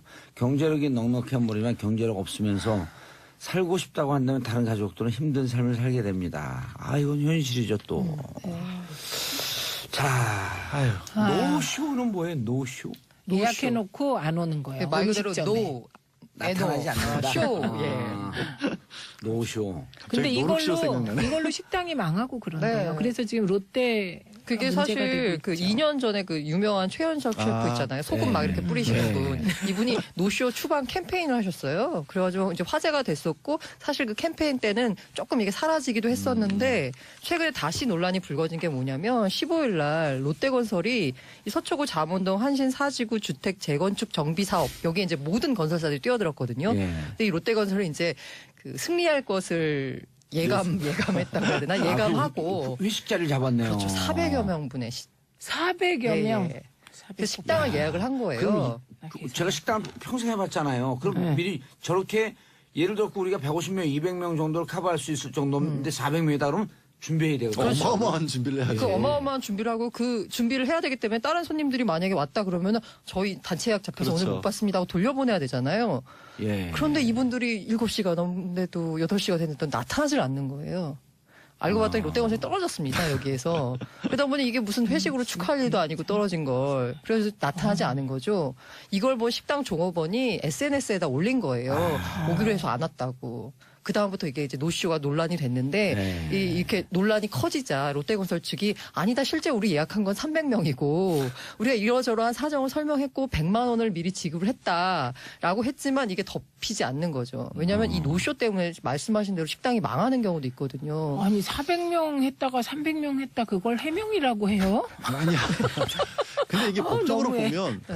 식당을 예약한다는 것은 계약을 하는 거잖아요. 그쵸. 사실 우리 그 비싼 집을 사고팔 때도 위약금 10% 20% 걸고 했다가 그냥 뺏기잖아요. 사실 안 네, 사면. 네. 근데 식당 예. 같은 경우도 어떻게 보면 위약금을 내는 게 당연한 건데 우리 문화가 참 이런데 이런 것 같아요. 밥 가지고 인색하게 굴면 그 식당을 네. 탓하는 그런 이상한 약간 그게 기준이 있어서 그 식당 주인분들도 이걸 쉽게 못 나서는 것 같아요. 그렇죠. 그래서 위약금을 받아라 뭐 이런 얘기도 하시는데 사실 식당 주인들 입장에서는 우리가 만약 예약을 했는데 아 저기 선불금을 얼마를 거셔야 되고요. 안 오시면 이거는 위약금으로서 뭐 저희가 먹겠습니다 이렇게 얘기하면 손님들 입장에서는 이렇게 뭐 빡빡하게 굴어 그럼 딴 데 가지라고 하거든요. 그러니까 아니, 가뜩이나 근데- 장사도 안 되는데 네. 인심 잃기 싫다 뭐 이런 식으로 되는 근데요, 거예요. 예를 들면 우리가 뭐 한 10명 규모로 하면 지금 말씀대로 이제 뭐 미리 선불을 내는 게 이상하지만 이렇게 400명 이상 되면 저는 선불을 좀 내는 아니 문화가 저는 두 돼야 될 명만 것 해도 같아요. 선불 내야 된다고 생각해요 사실은. 근데 2명 왜냐하면 예약을 하는 식당은 보통의 일반 식당보다는 좀 비싼데 네. 가능성이 그럼요. 아무래도 네. 있잖아요.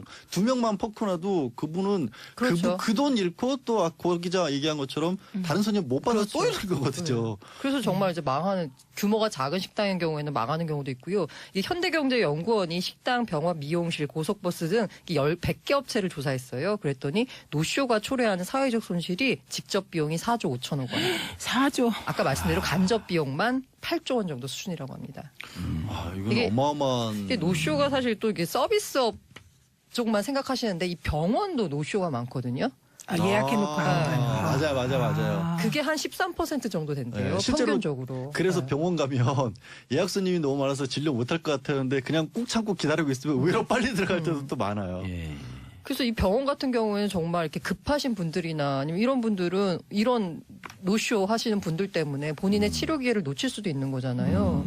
그래서 정말 심각한 문제라서 이 사실 뭐 제도적으로 뭔가 한다 위약금을 받는다라는 식으로 하는 방법도 있고 아니면 어떤 애플리케이션 업체 같은 경우에는 그 아예 예약을 할 때 메뉴까지 주문을 해서 결제를 해버리게끔 하는 이런 또 애플리케이션도 나오고 했는데 아니 얼마 전에 그 부산 기장을 근거로 한 영화 있거든요. 보안관이라고 이성민 씨. 네. 거기도 노쇼가 장면이 나와요. 자기가 지역의 개발협회 무슨 회장 출마할 줄 알고 예약을 해놨다가 기억나시죠?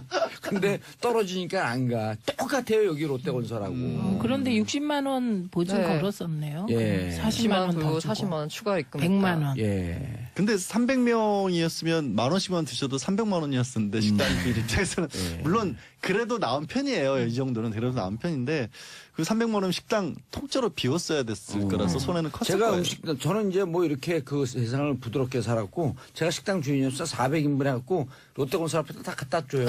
뿌려버려요 그냥 여기서 알아서들 먹으라고. 내가 손해 볼 테니까. 그래야지 사회적으로 관심이 이게 좀 문제가 해결이 돼요. 근데 식당 주인분이 이거 종업원이 올리셨다고 네. 했죠. 주인은 못 종업원이 올려요. 올려서 그렇죠. 주인 입장에서는요. 종업원 원망하고 있을지도 몰라요. 이래서 롯데건설이 찍혀가지고 우리 장사 안 되면 어떡할까. 찍혀도 돼. 우리가 가주면 돼요. 어디에 거기. 이게 갑과 을이 이 현실을 이렇게 제도적으로 만들어 놓지 않으면 예. 갑을 관계 때문에 이게 안 풀려요. 국회의원 대학교 제도적으로 만들어 놓으세요. 자 끝내겠습니다. 인사하시고요. 네, 고맙습니다. 네, 감사합니다. 자, 언니 뉴스 마치게. 정봉재 정치쇼 4부 순서 들어가겠습니다. 4부 여의도 미신 타파. 자 함께 하실 분. 정치가 전문의 최명기 원장님. 네, 반갑습니다. 예, 문화비평가 경희대 이택광 교수님. 네, 반갑습니다. 예, 저희가 기분이 안 좋으냐 하면 노쇼 사진을 봤어요. 네. 올라온 거. 아유 화나갖고 지금 이게 화나죠 이택광 교수님. 준비하셨던 분들 어떨까요? 아니 사진을 보니까 쫙 깔아놨어요. 네, 그러니까 네. 저만치 그 하루 종일 손님도 못 받은 거고요. 손님도 못 받았죠. 그러고 나서 저게 전부 식당이니까요. 뭐 식자재가 마냥 냉장고에 들어가 있을 그럴 수는 수도 없거든요. 없고. 전부 다 녹여놨을 텐데 예. 못 쓰는 식자재도 있고요. 그러니까 너무너무 속상하지요. 주인 입장에서는. 아니 저거는요 속상하면 안 돼요. 저는 정확하게 롯데에서 대응을 해줘야 되는데 보통 원가 비용이 3분의 1이거든요. 그날 예상 매출이 1,000만 원이었다고 하게 되면 일단 330만 원 먼저 내고 저것 때문에 장사 못했잖아요. 그거에 대한 손해배상 내고 한 500 정도 내야 돼. 예를 들어 1,000만 원이라고 네. 하면 그럼 그럼요. 50% 내줘야 돼. 그래야지 이 집이 살아나지. 맞아요. 진짜 며칠 동안 장사하고 싶은 마음이 싹 다 없어져요. 저런 예. 일이 생기면. 400명은 아니고 300명이었다고? 이거 지금 말이에요. 막걸리 얘기. 예? 여기 알려줘갖고 우리가 여기 갖고 식사해야 되겠는데 며칠 동안? 그래야 되겠네요. 예. 팔아줍시다. 가서. 그래 무슨 좀 영혼 아니, 없이 뭐, 얘기를 해 왜? 아니 근데 노쇼가 한국은 너무 좀 심하잖아요. 사실 예약을 했으면 예. 뭐 예약 취소를 빨리 하든지 그죠? 아니면 뭐 예를 들어서 이런 경우 같은 경우는 미리 말씀하셨던 것처럼 원가에 대한 이런 보상을 하든지 해야 예. 되는 거죠. 노쇼라는 것은 굉장히 그 상대방의 영업 행위를 방해할 수가 있기 때문에 예. 신중하게 이렇게 하셔야 됩니다. 근데 이제 한국은 대체로 너무 이런 문제에 대해서 쉽게 생각하는 것 같아요. 오늘 이야기하게 될 사실 뭐 이 강아지 문제도 그런 거 아니겠습니까? 예. 이 반려동물 문화도 사실 너무 쉽게 생각한다는 거죠. 뭐 우리 집 개는 안 물어요. 이렇게 이야기해서 사고가 발생하면 또 그럼요. 뭐 책임을 안 지고 이런 일이 많이 일어나는 거죠. 샵 1035 짧은 문자 50원 긴 문자 100원 여러분들과 소통하면서 분노할 때 함께 분노하고 기쁠 때 함께 기뻐하는 방송입니다. 방송국 이름 SBS요. 프로그램 이름 정봉주의 정치쇼. 진행자 봉도사. 그럼 틀려요. 정봉주해야 돼요. 정봉주예요. 예, 띵동댕. 좀 친하다고 봉도 사는 순간 시청률 꽝 청취율. 이순민님 빨리 도망가자.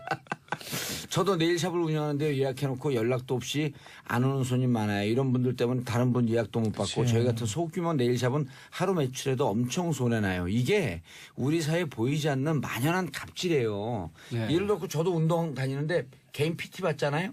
근데 전날 취소하면 이게 안 한 거야 운동. 근데 오늘 들어와서 아침 취소하잖아요. 그럼 한 거예요 그냥. 그렇죠. 그런 룰이 있어야 되거든 네. 원칙이. 네. 예? 그래가지고 옛날에 프로이드는 예. 그 환자분이 알리지 않고 그냥 안 오면요. 그냥 상담료 받았어요. 그렇게 해야 돼요. 제가 아침에 머리 하고 오잖아요. 근데 전날 술 많이 먹었고 못 들리잖아요. 그럼 그 비용을 제가 미리 그 결제하는 데서 까요. 아니 뭐 호텔이 대표적이죠. 예. 호텔 같은 외국 호텔 같은 경우는 진짜 그게 없죠. 애누리 없죠. 그냥 일단 노쇼하면 무조건 다 그 그러면 돈은 다 차지를 하는 그래서 겁니다. 그 취소 가능한 예약이 있고 취소 네, 불가능한 불가능한 예약인데 예약이. 취소 가능한 예약은 돈을 좀 더 비싸고 네. 주죠. 취소 불가능한 예약은 좀 싸단 말이에요. 그 네. 더 주는 돈이 바로 그거예요. 그렇죠. 기본 서비스료죠. 아 역시 영국에서 유학파인데 뭐 딱히 영국 뭐- 시골에서 유학했죠. 네, 영국 시골에서 했어요. 예 그런 것 같아요. 영국 다 시골입니다. 자, 1207님. 좀 올려주세요. 1207님. 봉도사님, 저 토요일날 청취율 조사 전화 받았어요. 정봉주의 정치쇼 열심히 듣는다고 잘 대답했습니다. 그런데 나이 지역 물어보는 것까지는 좋았는데 월 수입이나 학력은 왜 물어보시는지. 우리가 방금 얘기했던 만연한 우리 사회 갑질 문화예요, 이것도. 네. 그러니까 본인들의 입장에서는 저 정보가 필요했을지 몰라도 필요할 수 있어도 저거를 얘기 듣는 사람의 입장에서는 굉장히 기분 기분 나쁠 수 나쁘죠. 있다는 걸 알고 미리 뭐 1단계, 2단계로 나눠서요. 예. 1단계 이제 여론조사를 하고 2단계부터는 뭐 조금 민감한 내용이 있는데 발표해 주시겠어요라고 예, 네. 선택. 네, 선택을 하든가 ARS를 돌리든가 뭔가 아하. 방도를 취했어야 되는데 사람이 계속 돈은 얼마 보세요. 그럼 또 민감한 내용을 물어보니까 되게 싫지요. 예, 아니, 저한테 예를 들어 물어보세요. 돈 얼마 보세요?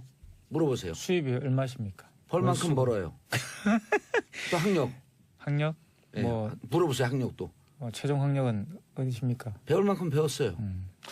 근데 이게 근데 그렇게 사실은- 이야기하면 이제 네. 조사기관 입장에서 굉장히 곤란해지죠. 그럼 이게 조사에 안 들어가는 거야. 사실- 그래서 이렇게 1207님 네. 기분 나쁘신 거 저희가 대신 사과하는데요. 여론조사 기관도 이런 관행 좀 바꿔야 돼요. 네. 대답 안 하셔도 됩니다. 다만 참고사항으로 저희가 맞아요. 추가로 여쭤보겠습니다. 그렇죠. 그 근데 정도의 말을 덧붙여주면 예. 되는 거죠. 이게 시작이 그거부터 그래서 그래. 인구 센서스 때도 너무 이런 게 나오다가 보니까 다 따라하게 돼요. 예. 국가에서 하는 인구 센서스 때도 그 물어보다가 보면은 수입이 얼마냐는 꼭 쓰게 해요. 국민 친화적으로 좀 서비스 정신을 발휘해갖고 서비스 정신이 잘 발휘된 나라가 문화가 살아있는 나라 아니에요. 근데 그게 이해가 안 가는 게요. 예. 국민 각자의 수입이 어떻게 되는지 국세청이 다 알고 있잖아요. 예. 그거를 왜 인구 여기다 센서스를 물어봐. 하면서 왜 또 물어보는지가 아니, 진짜 우리 이해가 안 가요. 말씀 나온 김에 여기 회사까지 끝까지 한번 가갖고 어느 회사인지 회사도 한번 찾아볼까? 근데 이거 그 오늘 그 이야기 하려고 모인 게 아닌데. 오늘은 아니 좀 오늘 본론으로 우리가 가시죠, 갑질 이제. 네. 예. 자, 볼록 오늘 가시죠. 87 심리 개에게 목줄 안 채우는 심리 4개는 네. 안 물어요? 네. 왜 랩을 이것도 하죠? 사실 4개는 어떻게 안 물어. 보면, 4개는 갑질이죠, 안 이것도. 물어 랩을 하지. 네. 근데 이게 목줄을 안 채우시는 분들을 보다가 보면 참 묘한 게요. 예. 조금 해서 절대로 다른 개를 물지 않을 것 같은 개들은 목줄을 잘 채워요. 아. 오히려 목줄을 안 채우시는 분들을 보면은 커다란 개를 목줄을 안 채우는 경우가 아, 맹견. 그런 게 네. 있었네. 맞나요? 그런 것 왜냐하면은 같아요. 조그만 개는 왜 주인들이 목줄을 채우냐 하면은요. 우리 개가 다른 개한테 큰 물릴 개한테 거. 실수로 덤비면 물릴까봐 목줄을 채우는 게 또 하나 있고요. 개가 달아날까봐 목줄을 채워요. 어허. 그런데 커다란 개들은 이제 주인 생각에 우리 개가 절대로 다른 개랑 싸워서 지지가 않거든요. 그러고 나서 또 커다란 개는 예를 들어서 제가 이제 호랑이를 키운다고 가정하는 거예요. 가지고 호랑이를 키워서 호랑이를 길가에 데리고 오. 나가는데 그 호랑이한테 목줄 채워서 데리고 나가면 폼이 안 나잖아요. 그러니까 그 위험한 상황을 폼생폼사로 가는 거예요? 근데 이따만한 커다란 개가 주인을 목줄도 안 채웠는데 졸졸졸졸졸졸졸 쫓아다니는 모습을 사람들한테 본다고 생각하게 되면은 왠지 내가 얘를 갖다 아무 저절로 복종시키는 듯한 모습을 보여주게 되거든요. 뭔가 독재자의 모습. 네. 그런데 그 개가 만약에 굉장히 활발한 개여서 어디로 튈지 모르면 꼭 목줄을 채워요. 차에 치여 죽으면 안 되거든요. 그런데 아니 산속에서 다니면 산속에 차가 없잖아요. 산속에서 다니더라도 공원도 차가 없고. 토끼 잡으러 갔다가 산속이 더 위험해요. 걔한테 덫이 있어갖고요. 아주 등산하다가 보면은 예. 개 잡는 덫에 이렇게 다리 하고 다치는 분들 많고요. 멧돼지 잡는 덫에. 멧돼지 잡는 덫도 있지만 사실은 일부러 개를 잡으려고 하는 것도 많아요. 거기에 개가 잡히잖아요. 네. 그게 데리고 가서 팔거든요. 고기로. 오, 그것도 몰랐는데? 그래가지고 여기 산속이 실화예요? 네. 에이 뭔가 책임 못 질 것 같은 표정인데. 아니요. 옛날에 저희가 강아지 키울 때 저희 집 뒷산에 산이 있었는데 아 맨날 잊어먹었어요. 그래서 그래가지고 그 앞에 집개랑 싸우고 그 개가 달아났는데요. 예. 없어졌잖아요. 그래가지고 저희가 개 목줄 안 채운 분이 여기 있었네. 아니죠. 목줄 채웠는데 그렇게 됐어요. 아. 저희 개도 용맹하게 싸웠는데요. 예. 앞에 집 개가 목에다가 이따만한 가죽국을 한 거예요. 용맹하게 아무리 싸웠대. 물어도 소용이 없는 거예요.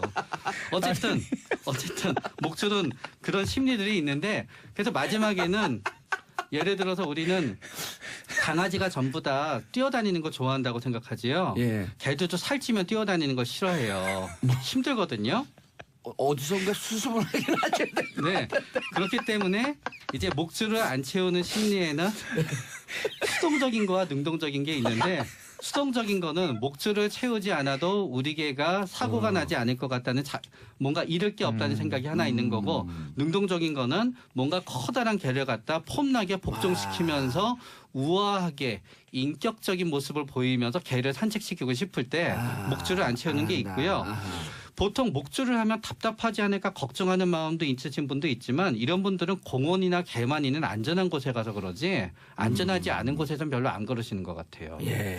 사실 이제 금방 말씀하셨지만 최근에 이제 한일관 대표분이 이제 그 프렌치 불독에게 물려가지고 폐혈증으로 사망했다는 이제 보도가 프렌치볼도 나가면서 영국 종이라면서요? 원래는 이제 영국 종인데 그걸 프랑스 사람들 가져가서 자기들 종으로 만들었어요. 원래 영국 불독은 굉장히 크잖아요. 피플테리오의 그 예. 좀 변종인 것 같아요, 이것도. 아니 근데 데려가서 이제 애완용으로 작게 키웠죠. 아. 작아요 사실은. 근데 입을 보니까 네. 기본적으로 용맹하고 그 싸움에 능한 개 같은데.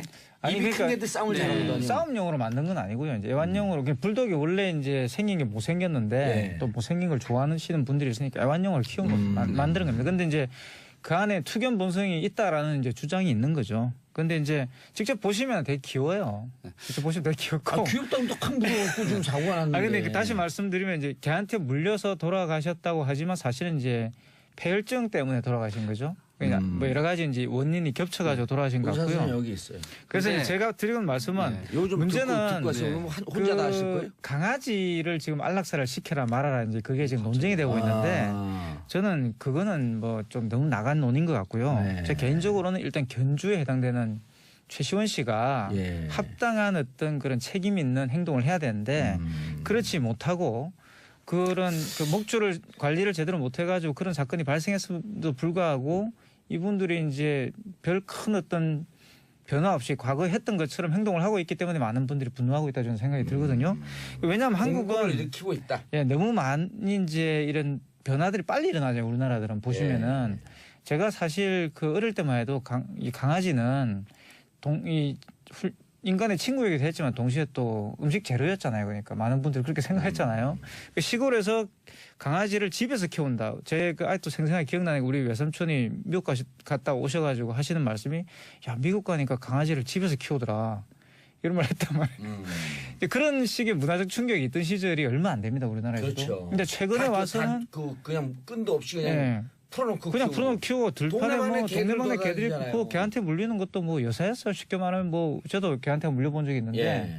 그러니까 그런 일들이 대수롭지 않게 생각하던 문화에서 갑자기 이제 이런 문화로 바뀐 겁니다. 그러니까 반려동물 인구가 천만이 육박하는 시대가 왔고 그래서 드디어 이제 뭐 이와 관련돼서 뭔가 사회적 합의가 필요한 시점이 온 거죠. 근데 이때 이제 이 사건이 터진 거예요. 예. 사실 영국 같은 경우는 제가 이제 거기서 살아봐서 아는데 아무한테나 강아지를 분양해주지 않아요. 그 독일도 마찬가지입니다. 그냥 유럽에서는 아무나 개를 키울 수 있는 게 아니에요. 그렇더라고. 네. 영국에는 위험한 개법이라고 하는 게 있더라고요. 절대 못 키우는. 만약에 그래서 사고가 나게 되면 그 견주가 모든 걸 책임져야 돼요.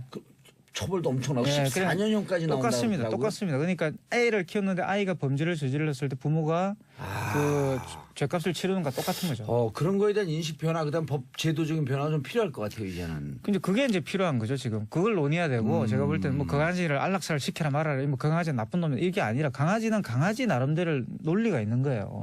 그리고 또 강아지 입장에서는 견주의 논리가 있겠죠. 그러니까 견주는 견주지만 우리는 견주는 사람이지만 강아지는 동물이잖아요. 예. 그 동물은 또 동물의 논리가 있는데 개 입장에서는 또 친하다고 물 수도 있는 거거든요. 그런데 이제 그런 것들이 이제 문제가 되는 거죠. 저희도 고양이 같은 경우는 제가 고양이 키우는데 고양이 같은 경우는 친하다고 물어요. 그러면 이제 일반적인 분들이 생각할 때는 강아지나 고양이가 물면은 나를 공격하는구나 생각하시는데 얼굴을 또 핥히잖아요. 이제 강아지 같은 경우도 이제 강아지가 예를 들어 자식이라고 생각한다면 강아지가 자기의 자식을 낳아가지고 그 어린 강아지를 훈련시키는 과정을 생각해 보십시오. 그럼 어미 개가 어떻게 강아지를 훈련시키냐면 사실 물잖아요. 물면서 훈련시키잖아요. 예. 그런 논리라는 거죠. 그러니까 강아지는 죄가 없다 이거예요 그러면? 강아지를 훈련을 시켜야 되는 거죠. 그 견주가 책임을 져야 된다는 이야기죠. 근데 그게 훈련 갖고 되지가 않아요. 본성은요? 한 강아지의 습성에는 한 4가지가 좌우가 되는데요. 첫 번째는 기질이 있어요. 예. 좀 이렇게 좀 아무리 순화시켰더라도 그 강아지의 기질상 조금 싸나운 강아지가 있고요. 그렇죠. 야성의 본성은 네. 어쩔 수 없다. 또 강아지가 요만하면 물고 싶어도 못 물어요. 그러니까 이제 강아지의 어떤 기질과 신체 상태가 첫 번째 좌우가 되고요. 예. 두 번째 같은 종이라도 지능이 좌우가 돼요. 인간도 똑같은 인간이 머리가 좋은 사람도 있고 지적장애가 있듯이 똑같은 종의 강아지는 대부분 비슷한 지능을 갖고 있지만 예. 그중에 굉장히 지능이 낮은 경우에는 아무리 훈련해도 안 된다. 안 되는 예. 경우도 또 세 간혹가다 번째. 있어요. 세 번째는 뭔가 하게 되면 환경에 영향을 줘요. 왜냐하게 되면 사실 문제가 너무 큰 강아지를 너무 좁은 곳에서 있거나 스트레스. 아니면 강아지도 강아지의 사생활이 있거든요. 예. 뭔가 본인이 혼자 있을 수 있고 주인을 피해서 혼자 있을 수 있는 공간이 있어야 되는데 그 공간이 없으면 얘가 되게 화가 나요. 그리고 마지막은 뭔가 하면 양육에 해당되는 점이 있는데요. 강아지를 키울 때 인간은 강아지 안고 있으면 되게 좋잖아요. 예. 강아지는 제일 싫은 게 인간한테 안겨 있는 거래요. 제가 만약에 저한테 안겨 있다고 생각해 보세요. 얼마나 답답하세요. 좋아하면 괜찮을 것 같은데 그것도.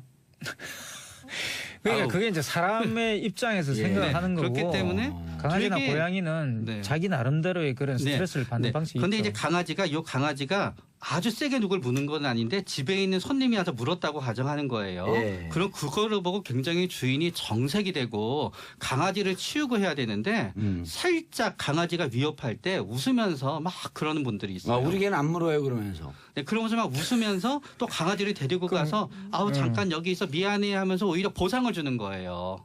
강아지가 강아지 다른 입장에서 사람을 좋죠, 위협할 강아지 때마다. 입장에서. 강아지 입장에 보상을 받았기 때문에 그렇게 예. 해도 네. 되는가 보다 이렇게 생각해요. 그렇죠. 네. 그리고 그런 주인들을 보다가 보면 그분들은 이 강아지가 나한테만 밥 주는 나한테만 충성하는데 그걸 어떻게 충성하고 밥 안 주는 다른 사람한테는 약간 공격적인 거를 보면서 충성심이 있다고 생각해요. 그러나 본인을 안 무는 이유도 별로 본인을 좋아해서 안 무는 게 아니라 예. 밥을 주니까 안 무는 경우가 있어요. 유난히 개 문제에 대해서 아주 발동이 제대로 걸리세요. 근데 이제 제가 영국에 있을 때 영국에서도 가끔 이제 이렇게 개한테 물려서 사망하는 사건이 일어납니다. 이번 한일관 사건 같은 폐혈증으로 돌아가셨지만 예.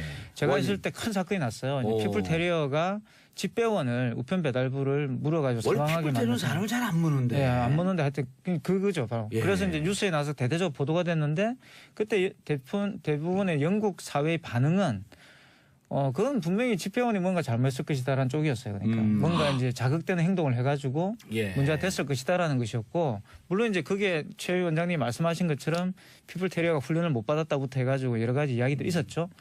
근데 어쨌든 안락사까지는 시키지는 않았습니다. 그래서 특별 관리를 해가지고 그 보면은 강아지들이 가는 그런 훈련소가 있거든요. 군대 훈련소 같은데 그런 데를 일반 보냈죠. 교도소를 간 거죠. 네, 보낸 거죠. 징역 간 거 징역. 강아지 교화소. 징역. 예. 사실 영국 여왕 엘리자베스가 2세가 또 굉장히 그 뛰어난 강아지 트레이너로 유명해요. 아. 이분이 강아지를 되게 좋아하셔가지고. 알겠습니다. 이분 그렇게 하면 강아지는 이제 또 옆으로 그런 일 있죠. 많이 네. 오늘 두 분 다 옆으로 가고 계세요.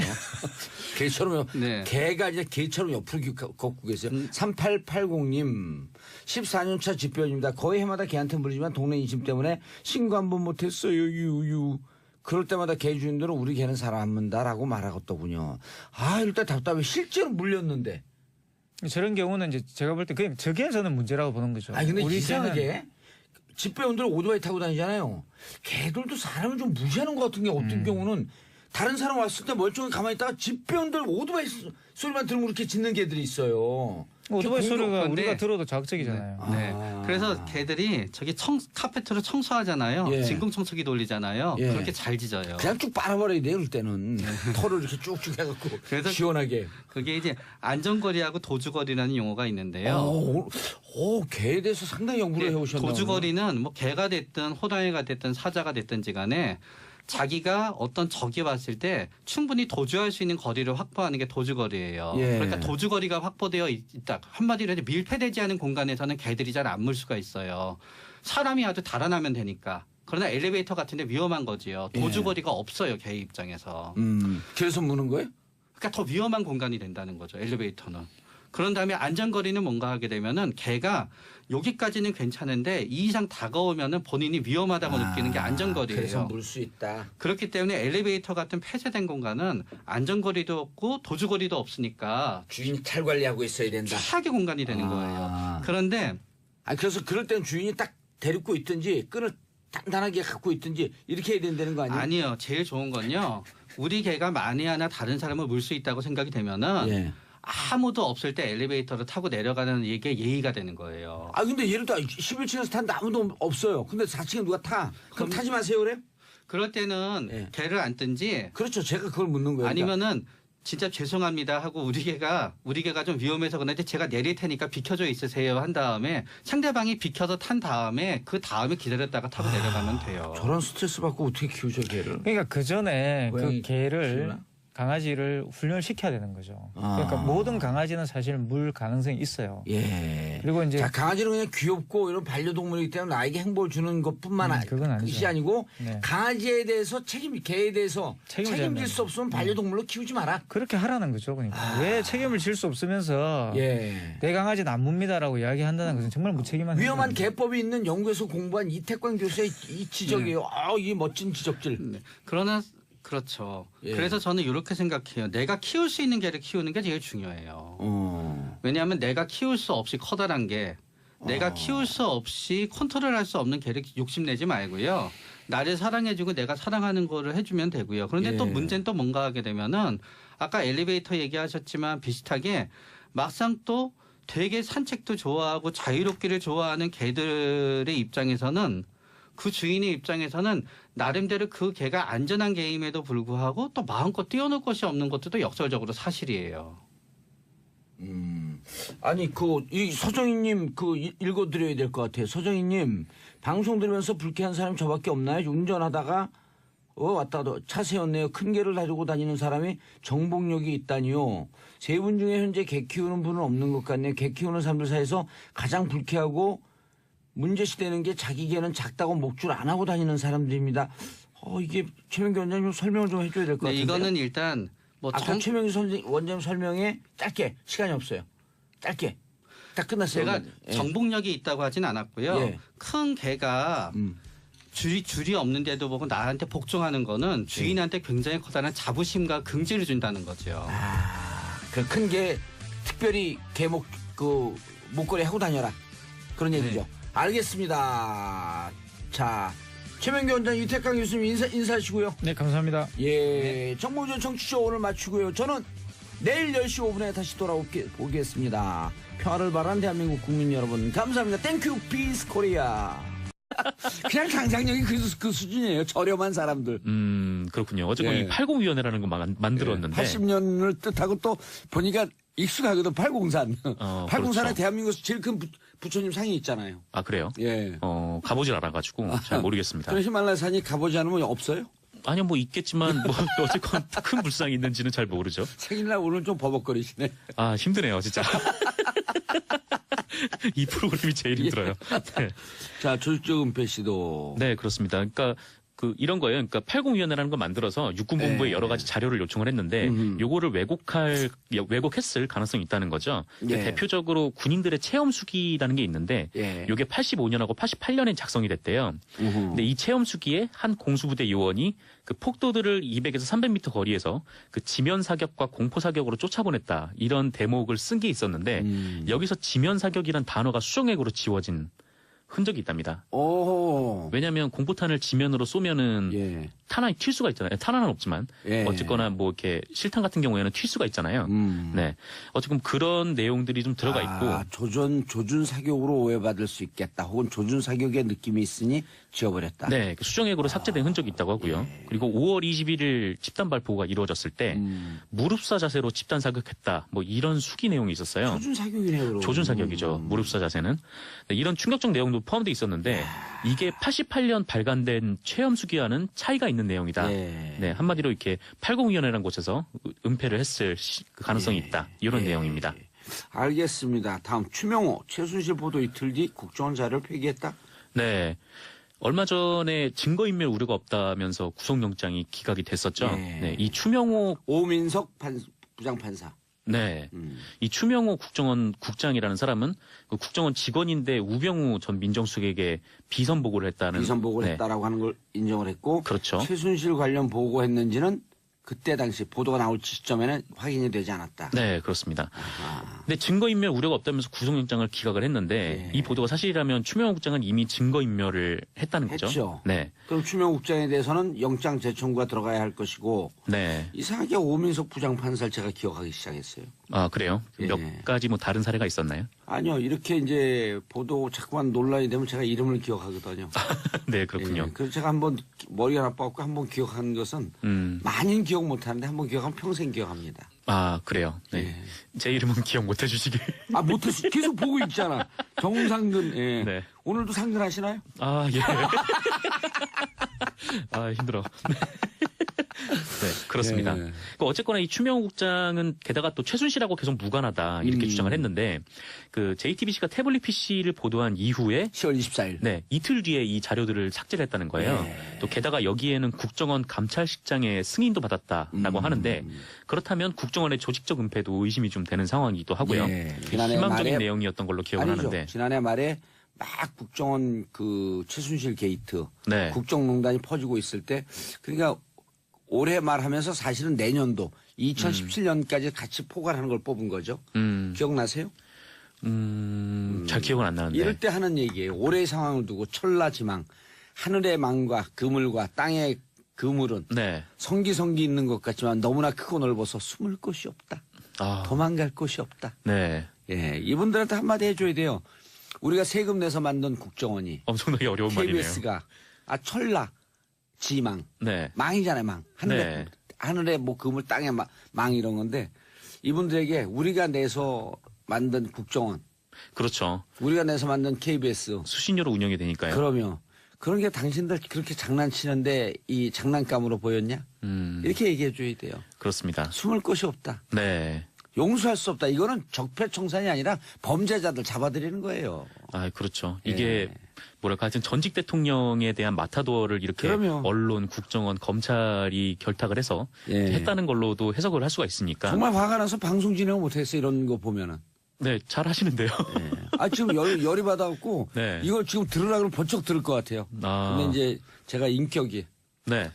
이미 쥐에게 잡혀서 감옥을 갔다 온 뒤에 인격이 성숙해서 네. 참으면서 사는 중입니다. 네, 갑자기 화장실 가고 싶네요. 왕지목의 방울은 누가 달까? 네, 그렇죠. 요새 요새 뭐, 얘기해 보세요. 감옥 갔다 오면 부인이 우리 남편 영웅이래요. 제 와이프가 네, 감옥을 갔다 오면. 박수진 씨가. 자, 두 아닐걸요? 번째 뉴스. 네, 자, 두 번째 그럼 뉴스 전해드리겠습니다. 요건 뭐 요 정도로 하면 우리 그 청취자분들이 다 알아듣겠죠? 네, 궁금한 네, 거는. 그럼요. 네. 이렇게 노무현 대통령을 적당히 국정원과 검찰이 주거니 받거니 하면서 방송사까지 끼고 망신을 주는 쪽으로 갔다. 네, 그렇습니다. 알겠습니다. 전두환 정권 5.18 조직적 은폐 시도? 네, 그렇습니다. 그 국방부 특별조사위원회가 23일 예. 그 전두환 정권 시절이던 1985년이죠. 아하. 그 80위원회라는 조직을 만들어서 예. 그 5.18 관련 사실을 왜곡했을 것으로 의심된다. 이렇게 밝혔습니다. 졸렬에 80위원회 80년 5일 광주항쟁에 있었으니까 80위원회. 네. 그러니까 왜 이름을 80위원회 이런 식으로 지었나라고 하면은 그냥 그때 상황을 좀 추측해 보면은 예. 그때 미 문화원 방화 사건이 있었고 그 5.18에 대한 진상규명 요구가 굉장히 방화 사건이 아니라 점거 사건이군요. 예. 네, 5.18에 대한 진상규명 요구가 굉장히 분출했던 그런 시기였어요. 예. 이때 80위원회라는 이름으로 그러니까 국가기관이 개입하지 않은 것처럼 뭔가 뉘앙스를 주기 위해서 80위원회라는 이름을 만들었다는 것이죠. 그리고 기껏한 게요. 거기 이제 이분들이 그 경북 뭐 대구 이런 데 출신 아니에요? 네네. 그때 권력을 잡은 사람들이 대구에 가면 팔공산이 있어요. 그렇죠. 생각지도 못한 관점을. 어쨌건 이런 식으로 증거를 은폐를 해서 그 당시에 11월에 국정원이 추명호 국장에 대한 감사를 했거든요. 근데 이렇게 은폐를 했으니 결국엔 이 감사가 무혐의 결론이 나왔었는데 좀 다시 한번 검찰에서 수사를 할 필요성이 좀 있어 보입니다. 한쪽은 그냥 권력을 이용해서 범죄를 저지르고 그 조직과 집단은 그냥 무혐의에 덮어주기 급급하고 이게 나라냐고요. 그러니까 우리 촛불 그 많은 1,700만 시민들이 네. 촛불 등에 맞았던 거예요. 그렇죠. 그거 아니야 이게 나라냐고. 얼마 안 있으면 그 네. 시민들이 촛불을 들고 나온 지 1년이 되는 그렇죠. 날이기도 하죠. 10월 25일인가 26일이 첫 번째 촛불을 들었던 날인데요. 네, 아마 그랬을 거예요. 근데 그주 태블릿 PC 보도가 나온 그주 토요일에 오늘 태블릿 PC 보도된 딱 1주년이에요. 네, 맞습니다. 예, 24일. 그러네요. 벌써 훅 지나간 것 같은데 또 많은 분들이 그렇게 고생하시면서. 네, 촛불을 들고 이 추운 네. 날씨에도 계속 엄청난 민주주의의 힘을 보여주셨죠. 예. 첫 번째 촛불이요. 10월 22일이었네요. 그렇군요. 태블릿 PC 보도 나오기 직전. 예. 네. 그때는 많이 안 모였고 10월 29일 그다음 11월 5일이 아마 그때 100만이 돌파되는 시점이었을 거예요. 네. 11월 5일이. 태블릿 PC 보도 이후에 그렇죠. 굉장히 빠르게 예. 여론이 급격하게 안 좋아졌었습니다. 여론이 그 촛불 쪽으로는 좋아졌죠. 촛불 쪽으로 많이 모였어요. 네, 박근혜 정부에 대해서는. 자, 그럼 추명호 부분에 대해서는 국장에 대해서는 영장 재청구가 할까요? 검찰에서는 재청구를 검토하고 있다 이렇게 얘기했잖아요. 네, 뭐 검토 중이라고는 하는데, 근데 사실 검찰에서 제출했던 영장에 대해서 계속적으로 법원이 상당히 기각을 많이 한 좀 그런 상황이어서. 알겠습니다. 자, 생일을 맞이한 정상근 기자님. 네. 암만 생일도 끝내야 됩니다. 인사하세요. 네, 감사했습니다. 예. 자, 정봉재 정치쇼 2부 순서 들어가겠습니다. 자, 그 화요일을 기다리는 분들이 많아요. 예. 일주일에 가장 강력한 수다. 언니들의 수다. 언니 뉴스. 자, 함께 하실 분들 최민희 전 의원님. 안녕하세요. 내가 얘기했잖아. 해병대 의원 최민희입니다. 최민희 전 의원님 하면 인사하지 말고 가만히 있으라니까요. 다시 할 때까지. 최민희 의원님. 네, 안녕하세요. 자, 양지열 변호사님. 예, 안녕하세요. 예. 예, 언니 뉴스의 업서거입니다. 저는. 없어 소리 왜 보여요? 이렇게 굵어요? 예. 아니, 언니가 아니고요. 언니 뉴스에 없어버리겠대. 예, 잘못했습니다. 예. 그래서, 여의도 양지탕. 여의도 양지탕은 왜 갑자기? 설렁탕 드시러 한번 가셔야죠. 양지탕이 여러 군데 있습니다. 예, 그래요? 예. 양지탕을 10그릇 먹으면 양지열이에요? 정말 오늘 이건 너무. 아재 개그 장렬이에요. 이건 초등 개그예요. 아재 개그가 아니라. 근데 돌아서면 기억나요. 그래 양지열을 안 까먹겠어요. 약간 이불킥하면서 생각나는 예, 농담. 예. 이미 돌파했어요, 2%는. 아, 이미 돌파했어요. 그러면 네. 오래전에 돌파했어요. 이제 목표를 더 이제 Once 높게. upon a time. 네. Man in Black. 제가 오늘 Man in Black 아니에요. 맥락이 잘 이해가 안 되는데. 정지희님, 아니 검은 옷 입고 왔다고. 아, 검은 옷 입고 오셔서 예. 네, 갑자기 청취율 얘기하다가 정지희님, 도사님 블랙으로 입으니 더 멋있으시네요. 땡큐. 송명경, 항상 듣기만 하다가 처음으로 글 남겨요. 내용들이 귀에 쏙쏙 들어와요. 홍도사님 화이팅. 자, 정상근 기자님도 화이팅. 네, 자, 감사합니다. 기사 뭐 가져오셨어요? 국가정보원이 2009년 4월에 예. 그 노무현 전 대통령의 검찰 수사를 받을 당시에 음흠. 그 검찰에 고가식의 수수로 망신을 줘라. 적당히. 네. 적당히 망신을 줘라. 예. 네, 이런 말을 전한 것으로 확인이 됐습니다. 네, 국정원 개혁위원회가 있잖아요. 예. 이 개혁위원회에서 23일 그 산하에 있는 적폐청산 TF로부터 이 같은 조사 내용을 보고받고 공표를 했는데 예.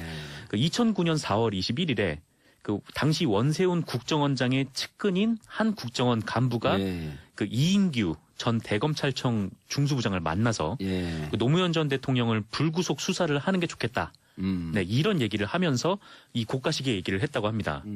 그 아울러 국정원 직원들은 그 하금열 당시 SBS 사장을 만나서 그 노 전 대통령 수사 상황을 적극 보도해달라 이렇게 얘기를 했다고 하고요. 예. 또 현 KBS 사장인 고대영 당시 보도국장이었죠. 예.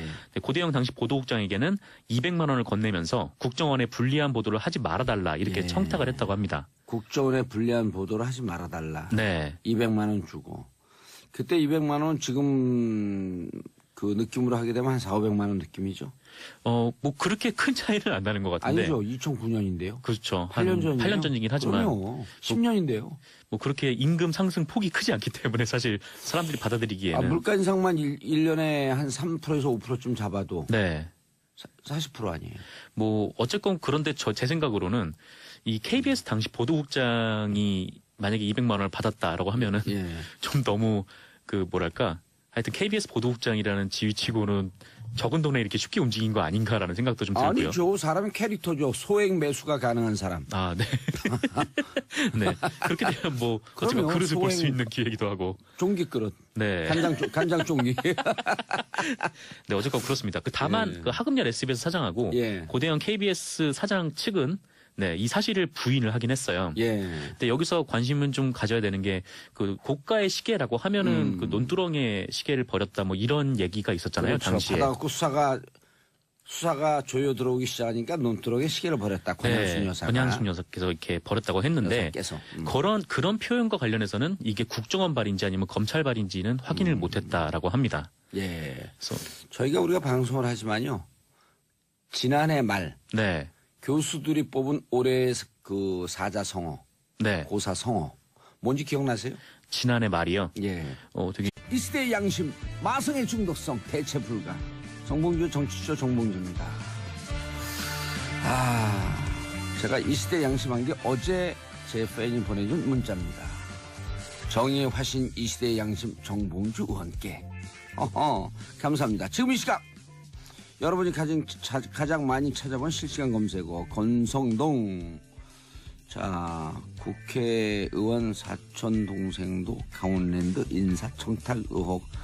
자, 도대체 어디까지 했습니까? 공인으로서의 갈 길을 잘못 가고 있는 분들. 자, 가계부채 종합대책 오늘 발표합니다. 그리고 코스피 2,500 돌파. 자, 경제는 심리다. 심리가 살아나고 있죠? 경제 좋아지길 바라겠습니다. 정봉재 정치쇼 1부 들어갑니다. 이름하여 뉴스 브리핑. 자, 바쁘셔서 TV 못 보고 신문 못 보고 기사 못 보죠? 그래서 여러분들께 신문 못 보신 분들께 오늘 뉴스 브리핑 30분만 들으면 하루를 관통합니다. 자, 뉴스 브리핑 함께 하실 원포인트 뉴스 정상근 미디어오늘 기자님 나오셨습니다. 네, 안녕하십니까. 미디어오늘 정상근 기자입니다. 빰빰빰빰빰빰빰빰빰빰 당신의 생일을 축하합니다. 자, 정상근 기자님 생일 축하합니다. 네, 감사합니다. 예. 아까 축하합니다라고 한 분이 부인이에요? 예, 이름은 제 와이프와 똑같네요. 박수진. 네네. 오호. 부인이에요? 네. 집사람. 오, 정상근 기자님 생일 축하합니다. 아, 감사합니다. 노래 한번 틀어주세요. 중간에. 아, 중간에요. 끝날 때. 생일 분량이 또 없어지네요. 축하합니다. 자, 박수진님, 그래도 남편, 이렇게 고생하는데 생일 챙겨주셔서 감사하고요. 행복한 가정, 애는 몇 명이에요? 아직 없습니다. 결혼한 지 얼마 안 됐거든요. 아, 빨리 나이죠. 아, 네. 조국과 민족에 충성하는 길은, 애국하는 길은 애 낳는 길이다. 아, 네네. 예. 아, 둘도 부족하다, 셋만 낳아 잘 기르자. 새까지는 좀 그렇고요. 자, 샵1035 짧은 문자 50원, 긴 문자 100원. 이번 주까지, 다음 주 초까지 청취율 조사 기간 SBS 정봉주 정치쇼 진행자 정봉주 띵동댕 전화 오면요. 청취율 조사 기간이에요. 네. 이번에 한 10% 나와야 돼요. 아직도 안 끝났나 보네요. 예. 청취율 조사가. 그러면 우리 여기 청취율 나 조사 전화 받았습니다라고 하는 분들이 네. 10명 되면 1%예요. 아. 왜냐면 1000명 조사하는 거니까. 아, 예. 샘플이 1000명이니까 20명 되면 2%예요. 30명 되면 3%. 50명만 전화 받았고 나 전화 받았습니다. 이거 올려놓으면요. 그냥 5%. 5%. 쭉 가는 거예요. 간단해. 5%면 상당히 높은 거죠. 2%만 내도 라디오에서 여기 그 FM에서요. 사장님이 날마다 얻고 다녀요. 네, 엄청나게 높은 거죠. 주차장서부터 여기까지 얻고 올라. 2%만 돼도. 네.